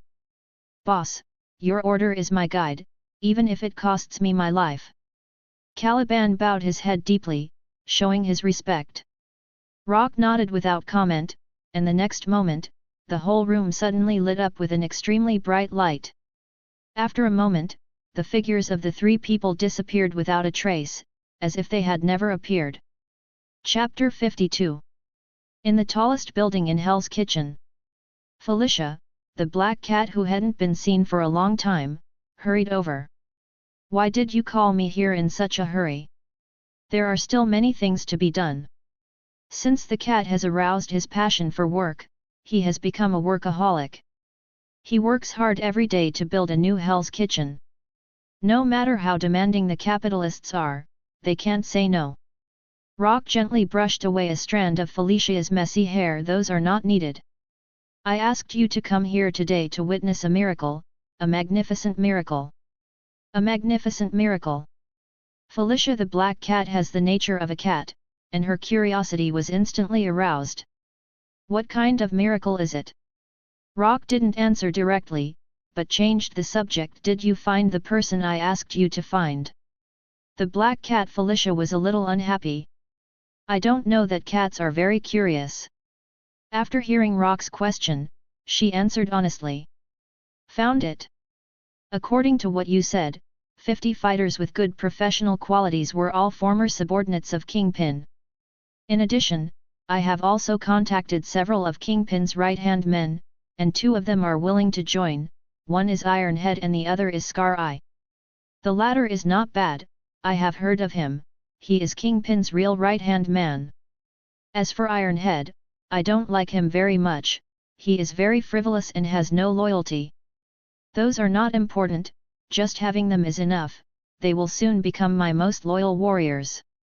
Snap snap. Rock clapped his hands, and 2 figures walked out from the shadows. They were Caliban and Psylocke. Psylocke, my bodyguard from now on. Caliban, later the Eyes of Hell's Kitchen. Felicia the Black Cat, the management of Hell's Kitchen. You can get to know each other. There were 3 people at the scene, but both Psylocke and Felicia, the Black Cat, instantly set their sights on each other. Xiong with a perky butt and long legs, the 2 pairs of eyes were like 2 pairs of X-rays, scanning each other instantly. Xiong both of them were plump, with a perky butt, and the Black Cat Felicia, who was as charming as a cat, was better, and the long legs were longer, but Psylocke was more slender. After all, Psylocke was 180 centimeters tall. Overall, they were evenly matched. Strong rivals. The 2 pairs of eyes collided in mid-air, and there seemed to be sparks flying faintly. I originally wanted to say hello to my future colleague. Caliban, seeing this scene, decisively shrank his head. This Shura-like aura, and the faint burst of lightning, are so scary. Rock shook his head with amusement. He couldn't stop the fighting spirit between women, nor did he want to stop it. It was very interesting, wasn't it? Without paying attention to the 2 people, Rock's figure floated up. The next moment, a golden light emanated from his body. He passed through the window directly and gradually floated into the air. Seeing this scene, the 2 women stopped fighting and turned their eyes to Rock. Even Caliban did the same, curious about what the new boss was going to do. Rock stretched out a hand with an indifferent expression open. In an instant, a materialized barrier spread out instantly, and spread to the entire Hell's Kitchen in an instant. When it was completely spread, Rock pressed the void, and with a bang, the entire Hell's Kitchen, all the buildings, collapsed and covered in an instant, and then the ground cracked, swallowing all the ruins. His eyes fell in one direction, and he stretched out a hand from a distance. Establishment Commercial District. Boom, the earth shook, and low-rise buildings emerged from the depths of the earth. Create an amusement park. Countless entertainment venues appeared out of thin air. Designate residential area. Rows of buildings and luxurious villas are rising up. Formulate core area. Rock waved his hand, and a majestic and magnificent palace rose from the ground. The world changes, everything can be determined with one word, all things are shaped, and rules are formulated, just in the breath. At this moment, Rock is like the creator, creating the world. Below, whether it is the Black Cat Felicia who has been following for a long time, or the newly joined Psylocke and Caliban, everyone stared at this scene with wide eyes. At this moment, everyone lost the ability to speak, and could only dazedly immerse in this shocking scene of the creation of the world by the gods. Chapter 53. With the help of the special rewards of falsehood and reality obtained before, he manipulated everything and made everything at will. At this moment, the entire Hell's Kitchen was like a canvas in Rock's hands, which he could control and set at will. After doing everything, Rock frowned slightly as he looked at the Hell's Kitchen that had undergone earth-shaking changes. He always felt that something was missing. When he looked up, he suddenly realized it. The next moment, Rock raised his 2 hands. In his left hand, a full moon took shape.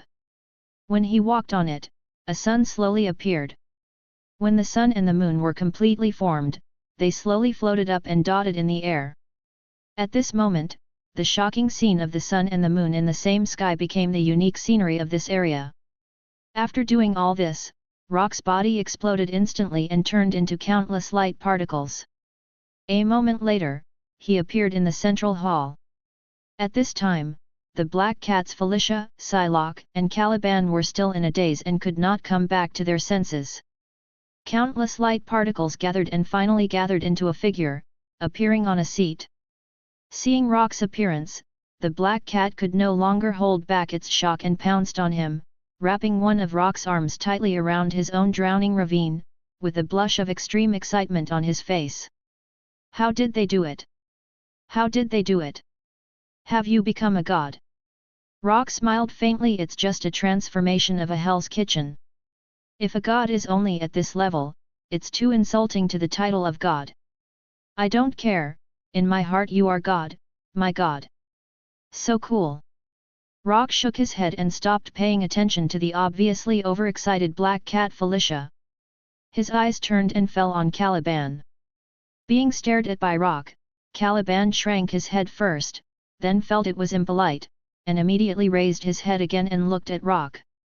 If before, Caliban only had awe and submission to the powerful for Rock, then at this time, there was obviously a bit more fanaticism in his eyes. God. This is definitely the god among mutants. Serving such a god is not an insult to him, but his honor. Rock's finger fell, and a ray of light burst out instantly. Caliban didn't even dodge, and let the ray of light sink into his mind. After a moment, Caliban opened his eyes, and there was obvious shock in his eyes. Hell's Kitchen, the black market plan in the other world. What an exciting plan! Looking at Caliban with an eager and excited face, Rock nodded. "Caliban, you will be the eyes of Hell's Kitchen from now on. You must always keep an eye on every superhuman in Hell's Kitchen. A successful black market must first gain those who have a sense of identity and trust. Your importance is beyond doubt." "It's my honor," Caliban said hurriedly. He was just a level 1 mutant, but he was given such an important responsibility. What does it mean to be valued and recognized? This is valued. This is recognition. At this moment, Caliban thought of an old Eastern saying, "A man will die for his friend." At this moment, Caliban's loyalty soared like a rocket, and he was quickly becoming a die-hard fan. Rock opened his hand again, and above the sky, the sun suddenly cast a ray of light, and in Rock's palm, a card gathered. The card was golden in color, with a pair of golden eyes on the surface, and a number 2 underneath. With a casual throw, the card fell into Caliban's hands. Caliban took the card with a puzzled expression on his face. "Boss, what is this? As an insider of Hell's Kitchen, you naturally have special treatment. That is your exclusive card, which is equivalent to your identity card. It also means that you enjoy the second-level privileges of Hell's Kitchen. With the help of the second-level authority, you can have a certain influence on the sun and the moon in the sky, and you can even use the sun and the moon to trigger a blow that carries my power, which can easily kill a third-level mutant." Caliban's eyes lit up instantly, and he carefully put the card away. This thing will be as important as his life in the future. Then, Rock condensed 2 golden cards again. One was a second-level card like Caliban, with a sword pattern. This one was given to Psylocke, and the last one was a lazy cat pattern, and the number below was 1. Taking the only first-level card, the black cat Felicia snorted proudly at Psylocke with a satisfied look on her face. Psylocke directly ignored the black cat Felicia. Psylocke was not stupid. This black cat was obviously an old man, and it was completely understandable that he was higher in level than her and Caliban. At this time, Caliban spoke again. "Boss, according to your great plan, the entire Hell's Kitchen will definitely become the most special place in the world, a sacred place in the hearts of all superhumans. In order to strengthen this sense of identity, do we need some special items that can represent us, such as special currencies issued by us? Or identity certificates similar to the cards you made? These means are all to strengthen the sense of identity and belonging. It's too early for that." Rock had thought about these problems a long time ago. He already had a plan for special currency and identity cards. He even wanted to replan the levels of the supernatural beings in the entire world. After all, the levels in the Marvel world were too chaotic. The levels above the Sub-Father were fine, but below the Sub-Father, it was a mess. However, these things couldn't be rushed. If you try to eat a big fat man in one bite, you will choke to death. The next thing to do is to develop this place first. This area is too empty. Caliban immediately understood that empty does not simply mean that there are few people, but that we need to make it famous so that more people know about it and recognize it. Boss, I can find all the mutants, but I am not very efficient alone. Who said I'll leave you alone? Caliban looked up in astonishment, glanced at Psylocke, and then at the black cat. Did he still want these two to accompany him around the world? At this time, the black cat Felicia immediately understood and said, "I've found someone for you." He took out a mobile phone from his chest, dialed a few numbers, waited for the call to be connected, and quickly said a few words. Not long after, a large group of people appeared in the palace. Chapter 54. The brush in the painter's hand? A special way to preserve the scenery? Although Huang Rong didn't quite understand, she was somewhat interested in what Luo Wei said.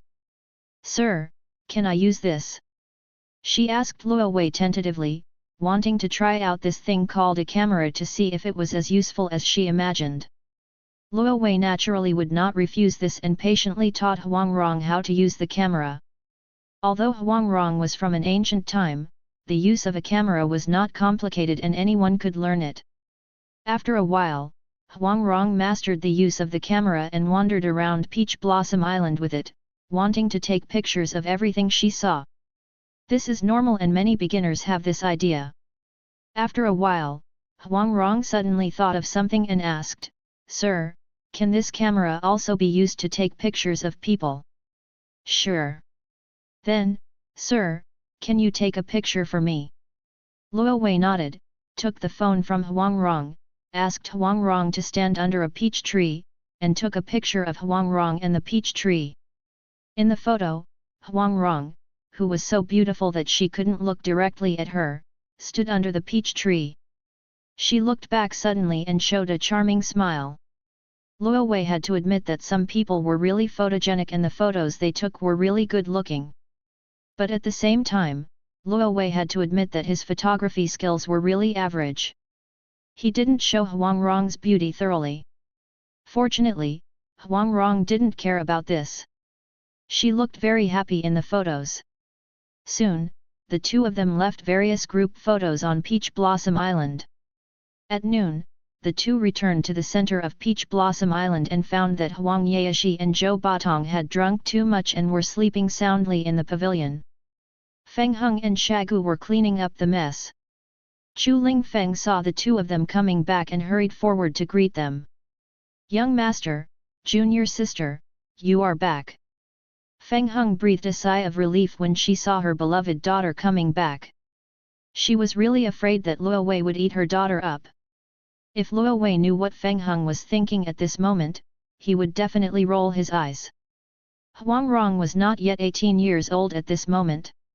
Even if he was lustful, he would not do anything to a minor. Who was he looking down on? Fortunately, Luo Wei did not know what Feng Heng was thinking at this moment.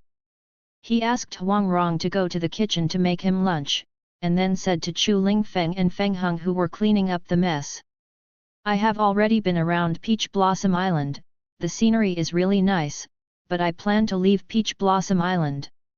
Chu Lingfeng was a little surprised. "Ah, are you leaving so soon?"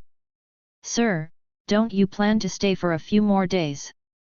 Feng Heng also nodded, Yes, the scenery of Peach Blossom Island is beautiful and charming, don't you plan to enjoy it for a few more days?" She had just been resurrected and was about to share the joy of family with her husband and daughter. Luo Wei suddenly wanted to leave, so wouldn't her daughter have to leave with him? This made Feng Heng quite reluctant, and she tried her best to keep Luo Wei. But Luo Wei didn't plan to stay. Peach Blossom Island was such a small place, and he had seen everything he should see, and it was time to leave and go to the next place. So after lunch, Luo Wei planned to leave. He had discussed this matter with Huang Rong, and Huang Rong also agreed to leave with Luo Wei. As for Shagu and Chu Lingfeng, Luo Wei planned to leave them on Peach Blossom Island. Now that he had Huang Rong, the two of them were naturally dispensable, and it would save them from being around him. She became a light bulb while sitting on the flying magic carpet. Although Feng Heng was reluctant, she couldn't say anything seeing Luo Wei was so persistent.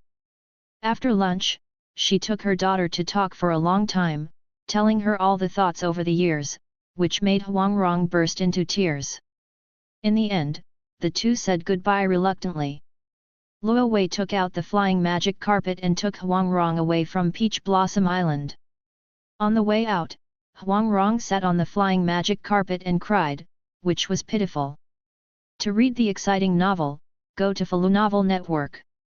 When Luo Wei saw this scene, he always felt like a gangster who separated the other party from her family. He sighed and said, "If you really can't bear to leave, I will send you back to Peach Blossom Island." The reason why he wanted to take Huang Rong away with him was that he couldn't bear to part with Huang Rong's cooking skills. After all, Huang Rong's cooking is really delicious. If Huang Rong really didn't want to leave, he wouldn't force her. At worst, he could just teleport Huang Rong over when he wanted to eat, and then send her back to Peach Blossom Island after Huang Rong finished cooking for him. Magic is so willful. However, after hearing this, Huang Rong quickly wiped away the tears on her face, shook her head, and said, "Since Ronger has already promised the young master, Ronger will naturally not regret it. Besides, Daddy has not come to Ronger to apologize yet. Ronger is eager to leave Peach Blossom Island as soon as possible." Luo Wei saw her pretending to be strong and shook his head, "Forget it, as long as you are happy." Huang Rong sorted out her mood, sat beside Luo Wei, looked at Luo Wei with a smile, hugged Luo Wei's shoulders, and pressed her soft body against Luo Wei's. "Sir, where are we going next?" This was the right question. In fact, Luo Wei had not decided where to go after leaving Peach Blossom Island. Since Huang Rong asked this question, Luo Wei was embarrassed to say that he had not thought about anything. So after a little thought, he said, "How about we go to Jiangnan? Jiangnan has been a prosperous place since ancient times. There should be a lot of delicious food and fun things there." After hearing this, Huang Rong clapped her hands and said, Okay, then let's go to Jiangnan." So the two of them spent a day riding a flying magic carpet to Jiangnan. The scenery in Jiangnan is beautiful. Luo Wei didn't know how beautiful it was before, but now he knows that the scenery in Jiangnan is really beautiful. The original ecology of Jiangnan without any pollution is even better. The prosperity here is far beyond Luo Wei's zhao imagination. Luo Wei originally thought that life in ancient times was actually very boring, rising at sunrise and resting at sunset every day. But when you really come to the ancient world, you will find that people who work at sunrise and rest at sunset are ordinary people. The nightlife of the ancients is much more interesting than imagined, and the ancients played many tricks. There were no fewer entertainment options than modern people, and the entertainment items were dazzling. It was just that their productivity was backward, not their imagination. Therefore, some ancient people actually played very well, which opened the eyes of Luo Wei and Huang Rong. After Huang Rong and Luo Wei came to Jiangnan, they walked around the city during the day, listened to a play, and drank a few cups of tea. After dinner in the evening, they went to watch a wrestling show, where two women in cool clothes wrestled on the ring. Well, it was a very serious wrestling. A group of men surrounded them below, cheering and throwing some copper coins and silver as rewards from time to time. Chapter 55. There were 52 people in this group, each of them was sturdy and strong, and they were obviously experienced warriors, especially the two standing in the front. Scar Eye and Iron Head. The former was considered the best killer under Kingpin, and his strength was close to the limit of human beings. Even against non-humans like Kingpin and Daredevil, he could fight for several rounds in a short time. The latter, Ironhead, was also one of the leaders under Kingpin. He was cunning, selfish, and had almost no positive comments, but he also had a special side. It was said that this guy's head was as hard as steel. At this time, all of these 52 people looked at Rock with fanatical eyes. Originally, they were some of the subordinates gathered by Black Cat, and they intended to surrender. As a result, they saw Rock's divine power that could change the world with a wave of his hand, like the creation of the world. At this moment, they even had the tendency to become fanatics. Rock looked at the people below indifferently. Do you want to become stronger? Think. No need for any hesitation. Even if, at some cost. It doesn't matter. Scar-Eye said enthusiastically. His enthusiasm was even greater than those soldiers. Scar-Eye submitted to Kingpin from the beginning to the end because he was submitting to his power. As for loyalty? What the hell is that? Now that he has seen the ultimate power that far exceeds Kingpin, Scar-Eye has become extremely fanatical. Since you choose power, I will give you power. As soon as the words fell, a stream of light instantly split into countless lights, which fell evenly into everyone's hands. They were potions with strange colors. Almost without hesitation, more than 40 people injected the potions into their bodies at the first time, including Scar-Eye, who worshipped power the most. The others only hesitated for a step and then resolutely injected the potion into their bodies. The next moment, extremely painful roars rang out continuously, and a group of people, one by one, collapsed to the ground in pain, wailing in pain and twisting on the ground. Only Scar-Eye, this guy who was almost the limit of human beings, could barely stand. Even so, he was already sweating profusely. This kind of pain even exceeded the limit of his endurance as a real tough guy. Finally, he reached his limit of endurance. Aha! A beast-like roar rose to the sky, and some warriors began to transform into beasts. This was just the beginning. With the terrifying beast roars, more and more people began to transform into beasts.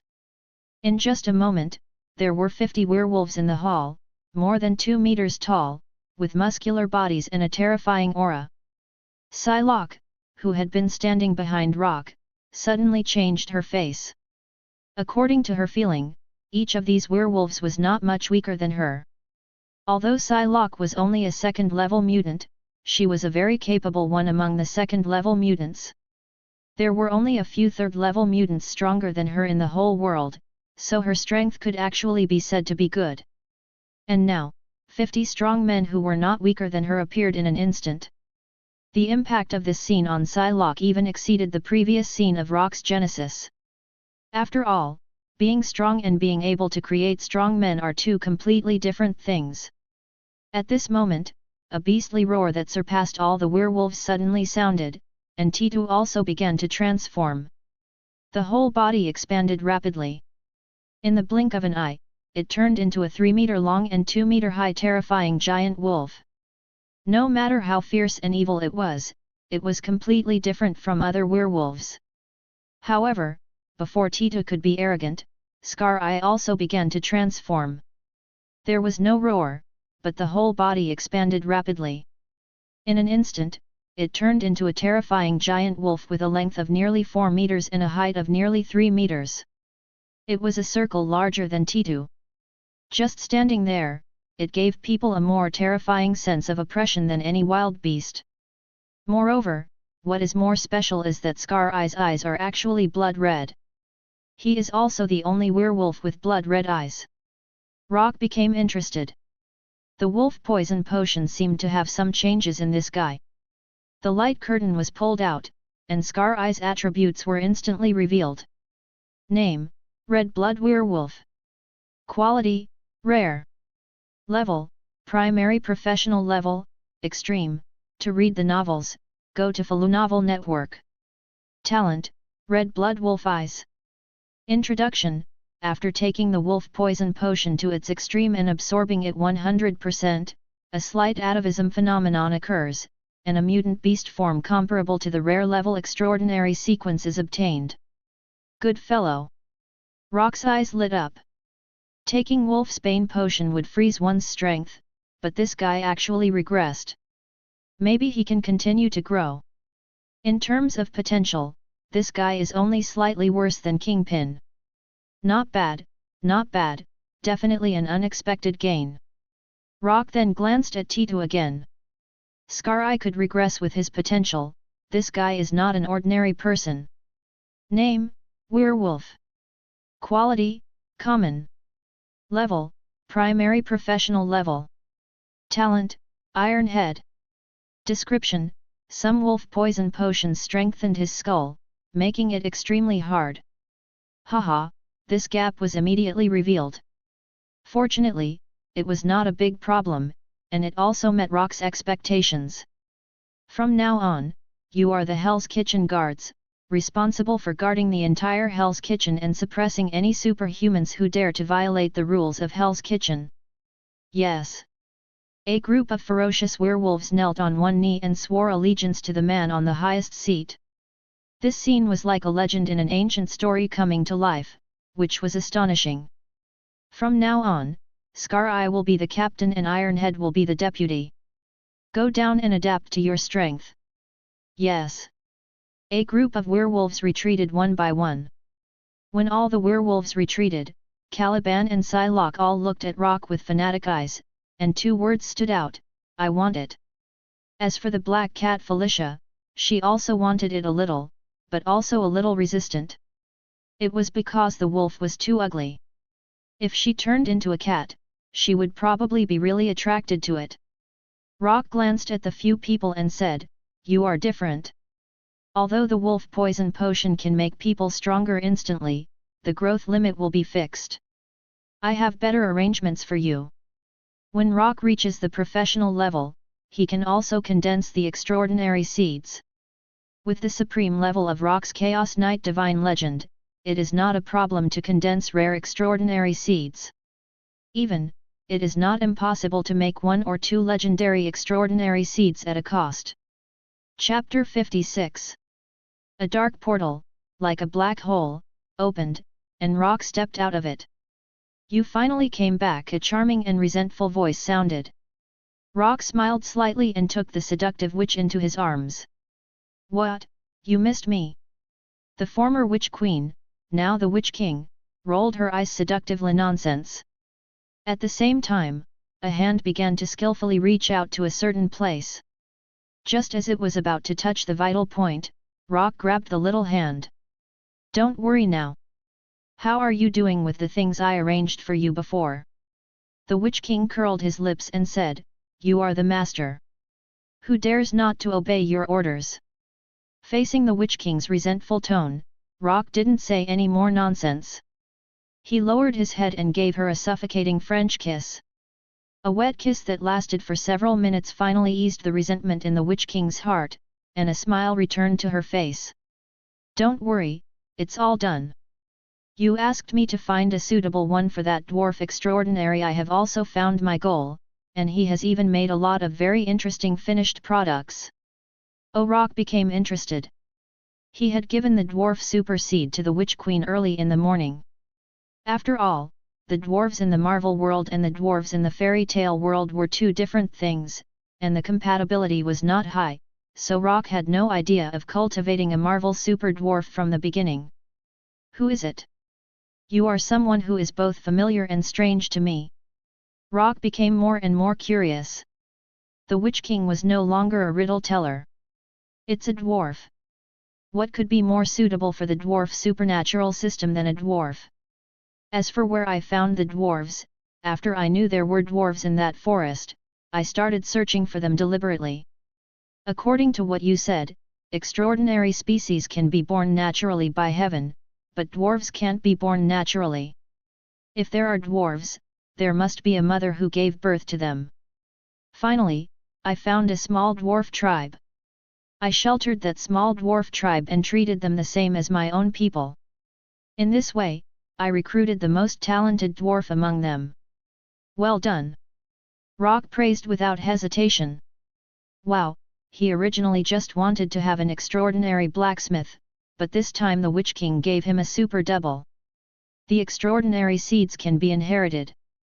As long as a professional extraordinary dwarf is cultivated, it is equivalent to having an entire extraordinary dwarf tribe, which is a great help. In the end, maybe he can create the magic crystal cannon known as the god-killing armor in the novel. Faced with Rock's sincere praise, the Witch King was very pleased. This is beautifully done, there are more beautiful ones. What, have you researched a new potion?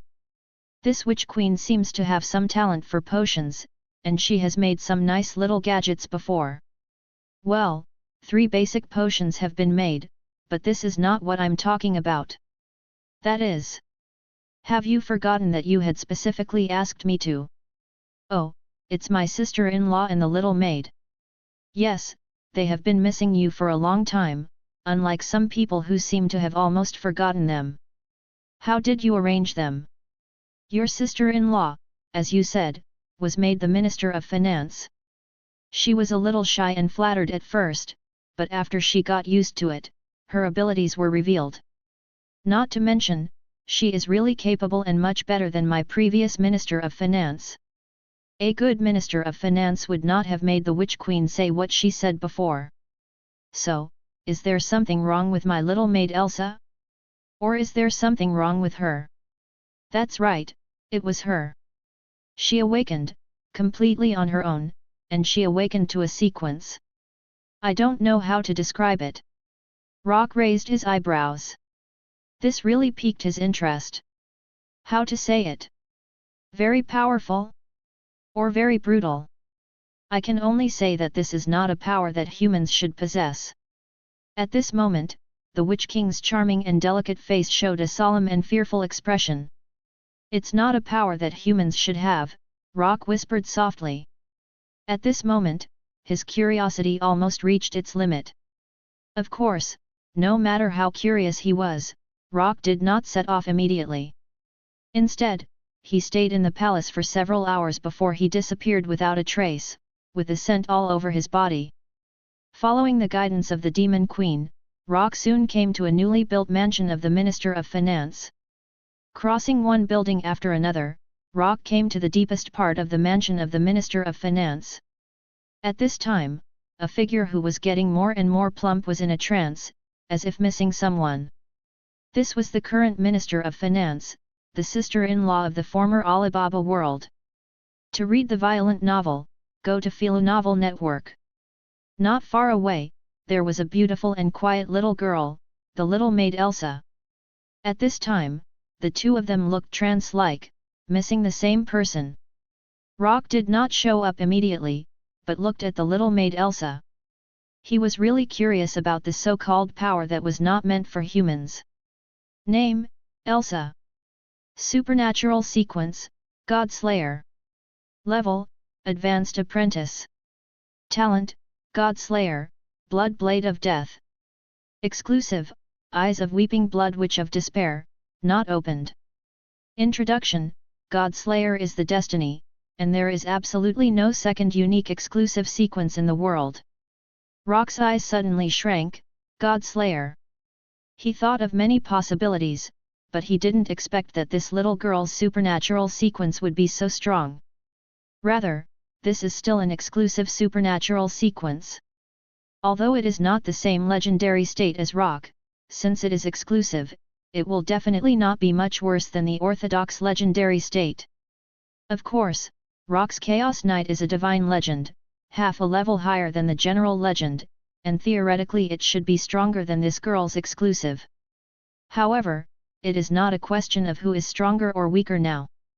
Why can a little girl in a world without magic awaken such a heaven-defying supernatural sequence? Although it is not clearly stated that this is a legendary supernatural sequence, it is a God Slayer and an exclusive, so it will not be much worse than the legendary supernatural sequence. Besides, Rock frowned slightly. This unique name has a strong flavor of fate. Eyes of Weeping Blood Witch of Despair. This is not a nice word. Who is it? Who is there? The originally quiet little girl suddenly became alert, and her eyes, which were originally as crystal as rubies, suddenly flashed with a frightening red light. Don't react so much. Laughing, a very familiar voice sounded, and Rock stepped out in one step. In an instant, the little maid and sister-in-law stood up at the same time, one with an excited face, and the other quickly retracted the red light in her eyes, replacing it with a shy little expression. Unity is always joyful, but no one noticed that Rock's eyes have been suppressing a heavy feeling. The problem of sister-in-law is easy to deal with, but this little girl has too much fate, just like the desperate blackened template characters in some cartoons or novels I have seen in my previous life. After accompanying the two for a whole day, Rock left, returned to the palace, and left the fairy tale world with a lot of things.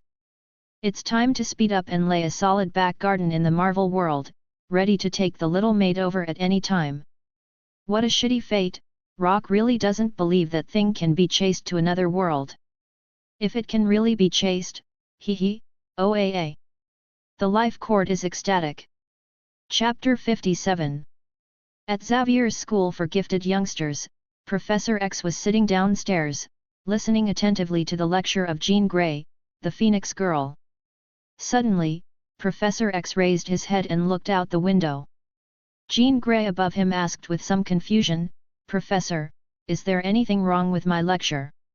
"No, Jean, your explanation is perfect. But maybe we need to stop for a while, we need to greet a friend." "Friend?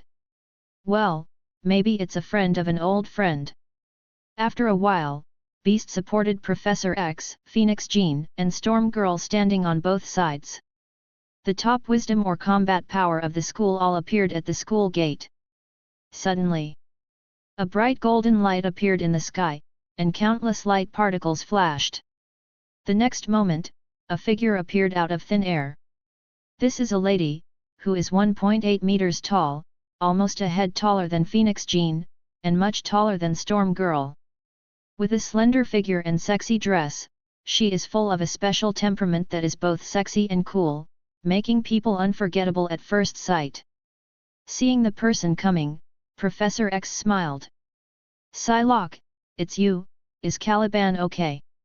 As the strongest psychic mutant, who can also use the helmet to instantly spread the psychic storm to the whole world, there are not many people in this world that Professor X has not seen. Caliban is fine, and now he is working with a feverish enthusiasm. In addition, I have changed my job and found a new boss. That's a pity, Caliban is actually a good person. Psylocke did not continue to discuss Caliban with Professor X. "Professor, I am here today to represent my boss and give you an invitation. To be honest, ordinary invitations do not require me to go out. This is what our boss deliberately emphasized. He really hopes that you can go to the party. Hehe, if it's him, I have no objection." Obviously, Professor X has guessed who Psylocke's new boss is. After all, the other party did not hide this fact. Psylocke nodded and handed over a golden invitation with black edges that looked very gorgeous. When Professor X took the invitation, Psylocke's figure turned into a beam of light again and disappeared without a trace. After the other party left, the Beast hurriedly asked carefully, "Professor, who is behind this Psylocke? You don't seem to be unfamiliar with him." "Not only am I unfamiliar with you, but you are also familiar with me. I expected him to be extraordinary, but I didn't expect that he has reached this level in such a short period of time. He is really an incredible guy." The Beast became more and more curious, but seeing that Professor X didn't want to explain, he didn't ask any more questions. Everyone's eyes fell on the invitation at the same time. Even the Beast had to admit that the invitation was really gorgeous. It looked very extraordinary at first glance. Moreover, if he was not mistaken, the gold border on the invitation should be real gold. The Beast couldn't help but be amazed by the invitation made of real gold. He opened the invitation and saw a string of words. "Professor X, we sincerely invite you to come. Here are 4 identification documents. You can bring 3 other people with you. Signed, Hell's Kitchen Black Market." Hell's Kitchen? Isn't this the territory of the Underground Emperor? The Beast was shocked. Obviously, not anymore. Hell's Kitchen Black Market, what an interesting idea. Wait, Hell's Kitchen has a new owner, and it's our old friend, could it be him? Storm suddenly exclaimed. At this moment, the not-so-stupid Phoenix Jean Grey and the Beast also obviously thought of something. The mutant base, this is the base built by the mutant bipolar Magneto, and it is also a paradise for mutants. At this time, a figure filled with inexplicable evil spirit appeared outside the mutant base. He glanced at the map in his hand, and then looked up at the mutant base not far away. That's right, it's right there. To read the exciting novels, go to Novel Network. The next moment, the man looked up. Roar! A deafening roar instantly shook the area for miles, and the terrifying sound waves formed an echo, which continued to reverberate throughout the area. After a while, a group of men came out with great momentum. The leader was a very imposing guy, who was none other than Magneto, the bipolar mutant. The visitor looked Magneto up and down and nodded as expected of a legend defined by the boss. He has a strong aura. Mr. Magneto, our boss welcomes you to participate in an unprecedented event. Here is the invitation. Magneto looked indifferent and said nothing. Instead, a sturdy figure beside him was a little angry and clenched his fists with a grim smile. Boy, we won't attend any weird event to play some childish games with you. The man looked the burly man up and down with a calm expression. You should be Sabretooth, a level 3 mutant, the strongest warrior under the command of the mutant bipolar Magneto. That's right, it's you, Mr. Sabretooth Tiger. According to the boss, my chances of beating you are over 70%. He turned his gaze to Magneto and said, Mr. Magneto, I heard that you admire strength. If I can defeat your subordinates, can you accept this invitation? Before Magneto could say anything, Sabretooth instantly flew into a rage. Little brat, what nonsense are you talking about? After saying that, he pounced on the opponent like a tiger coming down the mountain. Bang! The terrifying claws emerged, and the attack that was enough to tear the car into pieces was actually blocked by the opponent's fists. After the collision, the saber-toothed tiger took a few steps back, his face a little solemn. There is something there, but if you think you can be so arrogant with such a little strength, your grandfather Sabretooth will teach you a good lesson. The man did not look at Sabretooth again, but looked at Magneto. At this moment, Magneto suddenly became interested. May I have your name? Scar-Eye. What's your ranking in your organization? Magneto asked again. Scar. I shook his head. I'm just a small figure. The boss took a fancy to me and appointed me as a captain of the guard. It's nothing in our organization. Magneto became more interested. According to what you said, if you can beat the saber-toothed tiger, I will participate. Good. Bastard, you agreed so readily. What do you think of your saber-toothed tiger uncle? What? Of course. I am a defeated opponent. As soon as he finished speaking, Scar-Eye's body began to expand inch by inch, and in an instant, it turned into a terrifying wolf-like beast, with an endless shadow covering the saber-toothed tiger completely. Chapter 58. Titu, the second in command of the Hell's Kitchen Black Market Guard, scratched his head with a tingling sensation on his scalp. Every member of the guard was sent out to deliver invitations, and he was no exception. Delivering things was not a difficult matter, but the problem was, where the hell is this marked location? Tito looked at a flat area, his face almost twisted. If this map was not created by the boss and the mutant radar like Caliban, he would have thought it was a mistake. Not to mention people, there is not even a building here. Underground, in a secret base, a group of people frowned and looked at Tito on the screen. Who is this? He has turned around 7 times, obviously looking for something. Is he looking for us? Instantly, a group of subordinates cast their eyes to a location where their leader, Baron Strat, was. Baron. Strat looked at the man on the screen with a strange look. This man is very interesting. He walked 7 times around an area larger than 4 football fields. Not to mention being tired, he didn't even sweat a bit. This is not something that can be achieved with simple training. Come on, send out the guards, arrest this man. I heard that Whitehall, that bastard, got an undead man by coincidence. Maybe, this time, my luck is better than his, and a superhuman came to my door. In an instant, the doors opened one after another, and a large number of elite combat members jumped out. Seeing this scene, Tita slapped his head helplessly. No wonder I couldn't find it. It turned out to be hidden underground. I wasted so much time. That black cat, sir, is the one who records the work efficiency, bastard. As for being surrounded by a group of ferocious guys with obvious bad intentions, he didn't care. In fact, his eyes were full of calmness and even a little funny. Just a group of ordinary mortals, no matter how many there are, they are just garbage. Since he completely stepped into the extraordinary, he really understood that the real difference between superhumans and ordinary humans is that they are two completely different life forms. So, the next moment, Tita clenched his fists. The boss has set the invitations for superhumans, so this group of humans definitely don't qualify. So, I'm sorry. A hideous smile appeared on the corner of Tita's mouth.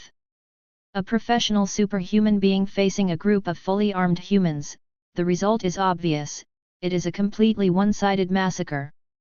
A moment later, the fight went all the way to the deep underground, and Tita knocked on the door outside a room. The future Scarlet Witch, who is still just a little girl with unusual development, opened the door with some curiosity.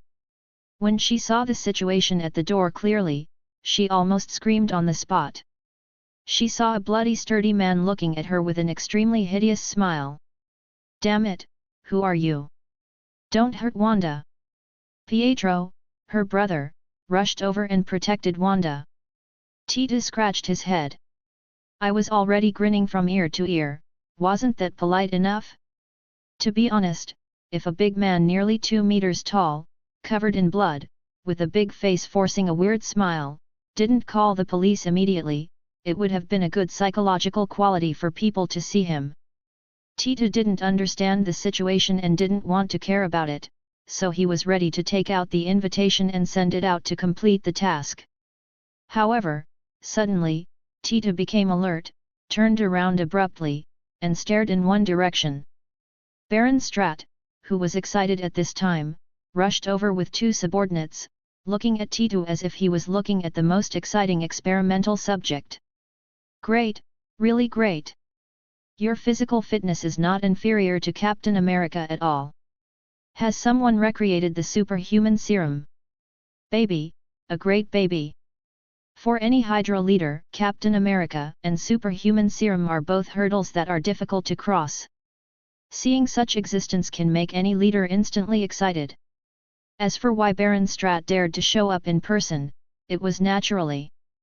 Baron Strat stepped aside, and the 2 subordinates behind him, carrying 2 peculiar firearms, faced Tita. The 2 firearms were obviously not normal hot weapons, but more like works from some science fiction movies. The next moment, a bright blue light suddenly shone on the 2 firearms, and the energy contained in them was so strong that Tita's hair instantly went numb. Damn, what kind of gun is this?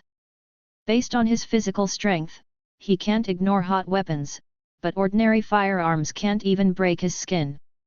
But these 2 things will kill him. Will die. Roar. Tita roared, and his entire body expanded rapidly. In the blink of an eye, he turned into a terrifying giant wolf. Seeing this scene, Baron Strat became even more excited. Werewolf? There are actually such creatures in the world. Catch him, he's mine, he must be mine. At the same time, in Hell's Kitchen, Scarface, who was reporting to Rock, saw the boss suddenly shout in surprise. Interesting, at this time, is there any existence outside that can threaten the professional level? Now, the major events on Earth have not started yet. Iron Man is still just a playboy, Spider-Man has not been born yet, and the Fantastic Four are still hiding in some small corner. The X-Men are more active, but that's it. Theoretically, a professional level going out is basically not dangerous unless he faces a level 3 mutant of the same level. The number of level 3 mutants known so far is less than 2 hands, and most of them are under the command of the mutant bipolar. The scarred eyes below have a strange look on their faces, as if they want to laugh. Boss, is there something wrong with T2? As the only 2 professional levels in the guard team, the 2 are peers and also compare each other in secret.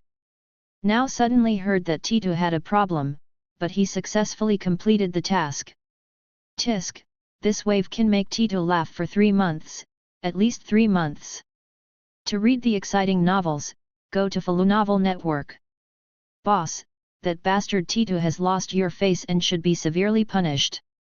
Well, Scar Eyes didn't mind adding fuel to the fire. Rock glanced at him lightly, and Scar Eyes shut up instantly and lowered his head respectfully. He didn't say much. Rock didn't care about the love-hate relationship among his subordinates. As long as the task was completed on time, it would be fine. Let's talk about the punishment of T2. Now the problem is that someone hit me in the face. Boss, Scar Eye requests to fight. Rock ignored Scar Eye's request to fight, raised his eyes, and a golden light suddenly burst out from his eyes, soaring into the sky, and instantly disappeared into the sky. At this time, in the Hydra branch base, seeing Ironhead, who had withstood 2 energy gun attacks and was barely able to stand and was even ready to attack again, Baron Strat became more and more excited, even to the point of flushing with excitement. Marvelous!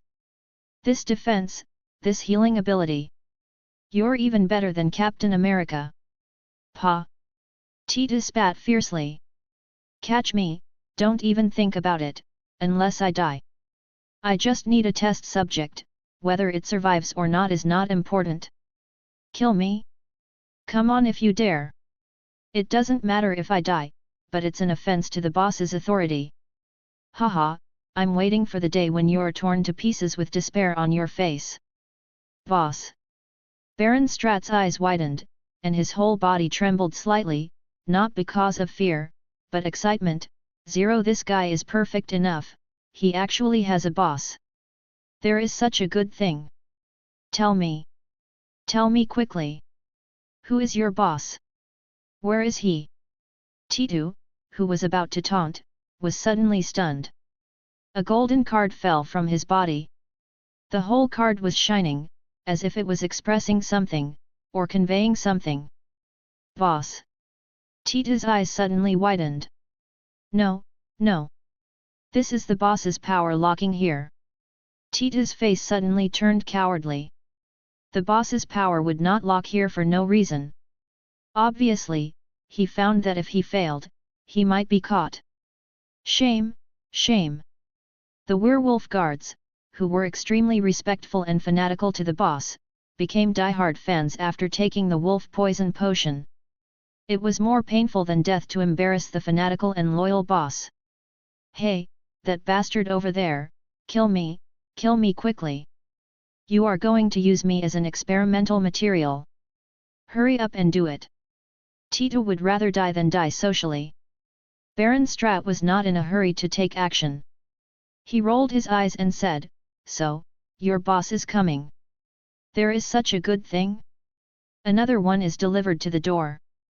T2 saw what Baron Strat was thinking, and suddenly his face was numb as if his whole family had died.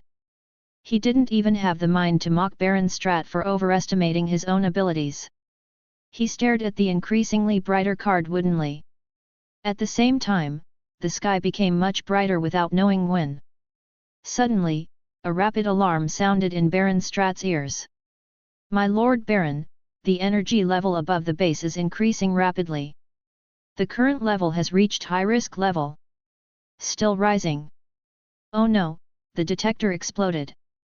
Baron Strat raised his head in confusion. He suddenly felt that it seemed brighter outside than usual. The next moment, a series of materialized lights suddenly fell from the sky. Boom! Boom! Boom! The terrifying golden light launched an indiscriminate cleansing attack on the entire area. Chapter 59. At the headquarters of S.H.I.E.L.D., Nick Fury, the director of S.H.I.E.L.D., who has powerful titles such as One-Eyed Man, Eggman, and Fuckman, is sitting in the director's seat. Below him, Hawkeye Clinton, Black Widow Natasha, Hill, Coulson, and other elite agents are all gathered here. Nick Fury's face is calm and it is difficult to tell anything from his long black egg face. However, the inexplicable oppressive atmosphere in the room at this time makes people feel that something is wrong. Everyone, you are all the most elite agents of S.H.I.E.L.D. Now, there is a very serious matter that requires your joint efforts to solve. All of us? What kind of mission requires all of us? Asked Iron Knight Melinda, frowning. Is there some terrorist organization preparing to attack Congress? No. It's more special than that. And more dangerous. Bang! Nick Fury knocked on the table, and with a flick of his finger, a piece of information was sent to everyone.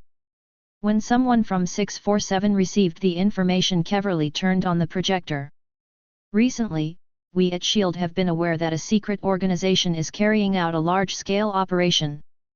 We don't know their origins or their purpose, but we know that they seem to be related to Hell's Kitchen. Hell's Kitchen, Kingpin. Nick Fury nodded, then shook his head. It may be Jin Bing, or it may not be just Jin Bing. This mysterious force has recently appeared frequently in various places on the land below our feet, and has come into contact with many people. Based on the intelligence we have obtained, we learned a very scary thing: the people who have had mysterious contact are suspected to be superhumans. Note, it's all the people. Hill's eyes suddenly widened. How is it possible? Where did so many superhumans come from? This is also a question I'm curious about. Nick Fury's dark face seemed to be even darker at this moment. As the director of S.H.I.E.L.D., he always believed that he had a great responsibility to protect the entire human community. Similarly, he also believed that he had many talented people under him. All along, except for a certain school and a superhuman base formed by a terrible terrorist, he didn't care much about other things. Even those two organizations were secretly monitored by him, and he thought he was in control of everything. As a result, not only did a mysterious organization emerge inexplicably, but now he was told that there were plenty of superhumans, and they just seemed to be teasing you on purpose and didn't show up before. More importantly, that mysterious organization seemed to have a more complete source of intelligence than S.H.I.E.L.D., which Nick Fury could not tolerate. In addition, I have a piece of valuable information here. It is because of this that I became aware of this mysterious and dangerous force. As he spoke, the projector above began to play the picture. A person, a man, was filled with a murderous aura that was familiar to the agents present. This is the special temperament possessed by combatants who have been fighting for many years. At this time, this man, who was obviously an elite combatant, found another group of people. They were communicating, and the man seemed to be sending something. Suddenly, one of them lost control of his emotions, became irritable, and roared. The man was just explaining something indifferently and steadily, but it was a pity that the person on the other side did not listen, and even became more and more emotional, until finally, he even fired a gun. The next moment, a scene that shocked all the agents present appeared. Facing the other party's shooting, the indifferent man did not dodge or hide, but stretched out a hand, and he caught it. He caught that bullet. Impossible! Iron Knight Melinda screamed in disbelief. She has always been proud of her fighting ability, which is her most confident aspect and the biggest confidence for her to climb to the position of senior agent. But, catching a bullet with bare hands? You are kidding! At this time, the playing picture did not end. The man who caught the bullet with bare hands suddenly seemed to realize something, turned back abruptly, and stared at a certain position with sharp eyes. What kind of eyes are those? The whole pupil is inverted, sharp, dangerous, and violent. Those eyes can be anything, but they don't belong to humans. The next moment, the man waved his hand, and the picture ended abruptly. Obviously, the camera was blown up. It is not difficult to judge from the man's actions that the other party even used a borrowed bullet to blow up the camera. Very strong, Coulson said with a heavy face. It's also very dangerous, Hawkeye Krillin also commented. Of course I know the danger, but I also know that the danger of this organization is far more than that. There may be many superhumans in this organization who can catch bullets with their bare hands, because we have found several men who are carrying out similar tasks, and their situations are very similar. To read exciting novels, go to FanFiction Network. Black Widow Natasha suddenly pursed her scarlet lips, showing her charm. So, what we are facing is a mysterious organization that may have more than one superhuman. Yes, multiple digits, maybe even more than 2 digits.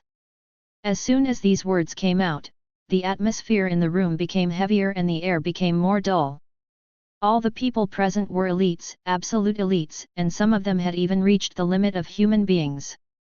However, even so, no matter how confident they were, facing a group of superhumans who could catch bullets with their bare hands, the limit of human combat quality would not be much stronger than that of a newborn child. Faced with his elite subordinates who had not spoken for a long time, Nick Fury also gave them enough respect and let them think slowly. In fact, this incident happened too suddenly, so suddenly that his scalp was numb. Nick Fury knew about the superhuman organization. There were even 2 clear superhuman organizations in the records, that school and the superhuman base formed by the terrorists. However, Nick Fury had contact with the principal of the school and was sure that he was a good person, so there was no need to worry too much. As for the superhuman organization, the mutant organization formed by the so-called Magneto was not as safe as the school, but they had been fighting for the rights of mutants. A group of mutants played a game of rights, freedom, and resistance with politicians in Congress, which was a joke. This also proved that Magneto was slightly controllable.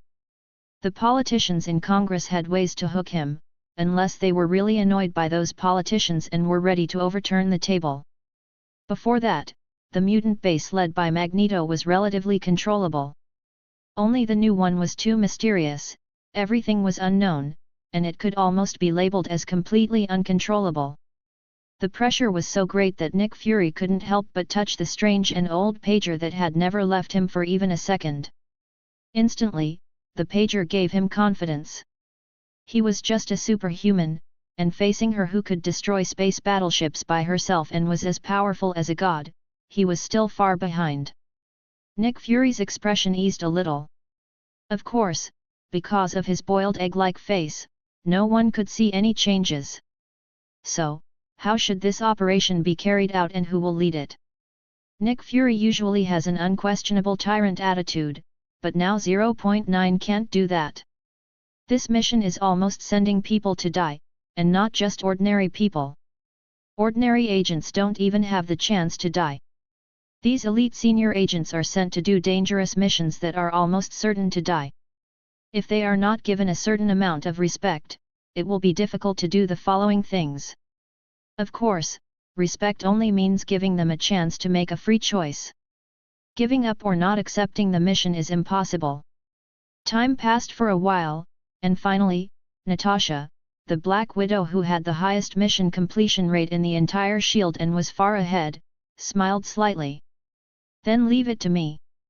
Hawkeye Clinton's face suddenly changed. Natasha, this mission is too dangerous. Natasha was still smiling. No matter how dangerous it is, someone needs to do it, right? Besides, I am actually very interested in the so-called superhumans. Speaking of which, after being transformed by the Red House, I should be considered a superhuman, right? Chapter 60. At night, at Xavier School for Gifted Youngsters. Professor X took out the invitation and said, "It's time. Who of you will go with me?"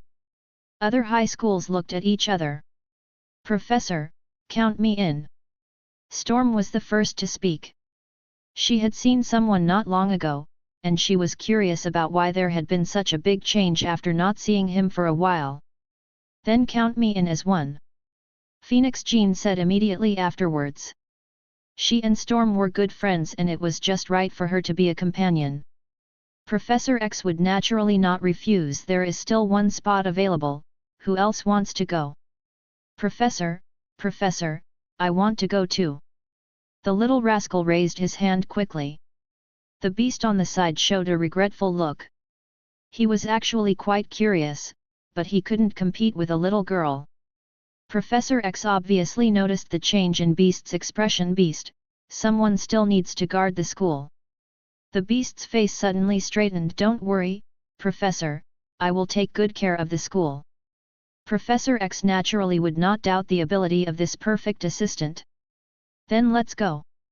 Professor, I am a little curious why the scheduled time is in the evening." "Perhaps, they are preparing a little surprise for us." 23 Professor X said with a smile. As he spoke, Professor X took out the so-called identity certificates, which were small cards that flashed a faint golden light. They were quite gorgeous, but other than that, there was nothing special about them. He handed the so-called identity certificates to several people one by one. At this moment, the wall clock on the wall rang, and the time was 8 o'clock in the evening. And this was exactly the time agreed on the invitation. At this moment, the invitation in Professor X's hand suddenly burst into a dazzling light. In full view of the public, the invitation actually exploded directly and turned into countless light particles. After a moment, they gathered again to form a light gate. This sudden scene caused a little panic at the scene. Professor X looked at the light gate in front of him and exclaimed in amazement. "This wonderful method! Wow, this looks like fun!" Little Naughty exclaimed. Others, who originally didn't care much, couldn't help but show frustrated and regretful expressions on their faces. They originally thought it was just an ordinary invitation, but now it looks like it must be extraordinary. This kind of situation that involves mysterious events at a glance, as a mutant, it would be strange if I wasn't curious. Let's go. I have to say, I am getting more and more curious. Hearing Professor X's words, Storm and Phoenix supported Professor X's chair on the left and right, and Little Naughty just followed behind. The three of them walked in, and the light door slowly closed. The next moment, it suddenly turned into a stream of light and flew into the sky, disappearing without a trace in the blink of an eye. "So fast," the beast below exclaimed. After a moment, it was not clear how much time had passed, maybe 10 seconds or even shorter. The light gate opened again, Phoenix and Storm supported Professor X, and the little rascal followed obediently at the end, and the group walked out. "It's so bright. Just like daytime." The little rascal looked around and said in surprise. Professor X raised his eyebrows and looked up, and saw a big sun hanging in the sky, casting endless light. Professor X hesitated for a moment, then raised his hand and glanced at his watch. No problem, he was not mistaken, it was 8 o'clock in the evening. So the question is, where did this big sun come from? Phoenix Jean frowned and closed her eyes. "Power, I feel a strange power." Storm showed some interest. "So, this sun is fake? How was it made?" "It is made, but it is not necessarily fake." Suddenly, a voice came from not far away. Hearing this voice, Professor X's eyes lit up instantly. "Eric!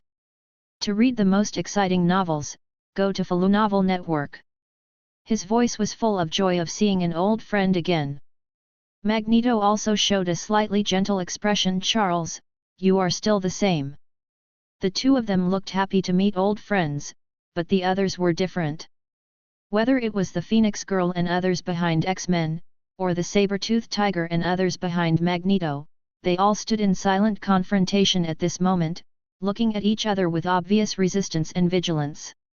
Magneto and X-Men are old friends, but their subordinates are not. They are in two clearly different camps. X-Men is a mutant dove who believes in not making trouble and having his own territory. Magneto is a hawk, strong, competitive, advocating the rise of mutants, and even a staunch mutant supremacist. The two beliefs are completely opposite, which will naturally lead to spontaneous camp opposition between the two subordinates. On the contrary, Magneto and Professor X, the two camp leaders, have a weird relationship and love and hate each other. Eric, you said the sun in the sky is not fake. I don't know if it's fake or not, but that thing is not much different from the real Sunday. You know, Charles, if I hit upwards, I can reach the stratosphere with all my strength, but I can't hit the Sunday. Ex-priest looked a little strange. He was never curious about the strength of his old friend. As one of the only two level 4 mutants, if ex-priest had the strongest psychic ability, then Magneto could be called the strongest attack or destructive power in some cases. So high. Storm suddenly became interested. She is one of the few mutants who can fly.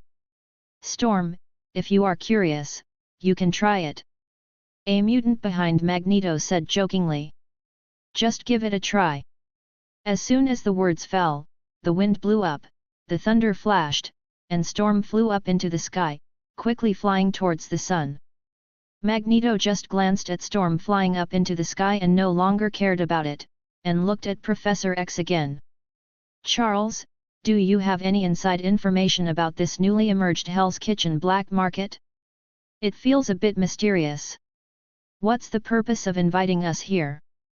Professor X shook his head 570 times. To be honest, I don't know either. I have some guesses, but things are changing too fast.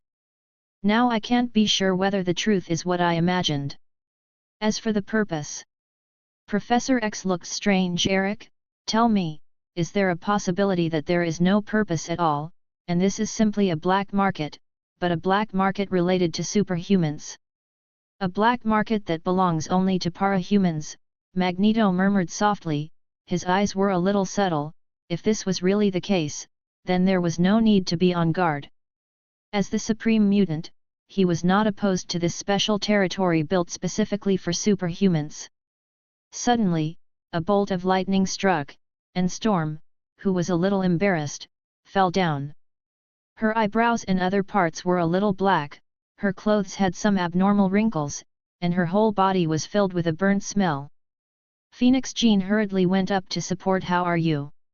Storm shook her head. No big problem, I retreated when I felt something was wrong. After that, she looked at Professor X. Professor, that sun might be real. This is very similar to the feeling I usually have when I fly towards the Sunday. The burning heat, as if it was going to burn everything, was almost exactly the same.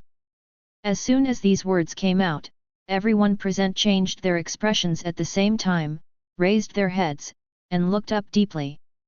Make a sun, Magneto suddenly showed unprecedented interest. Interesting, is this really something a mutant can do? End of the video. Like, subscribe.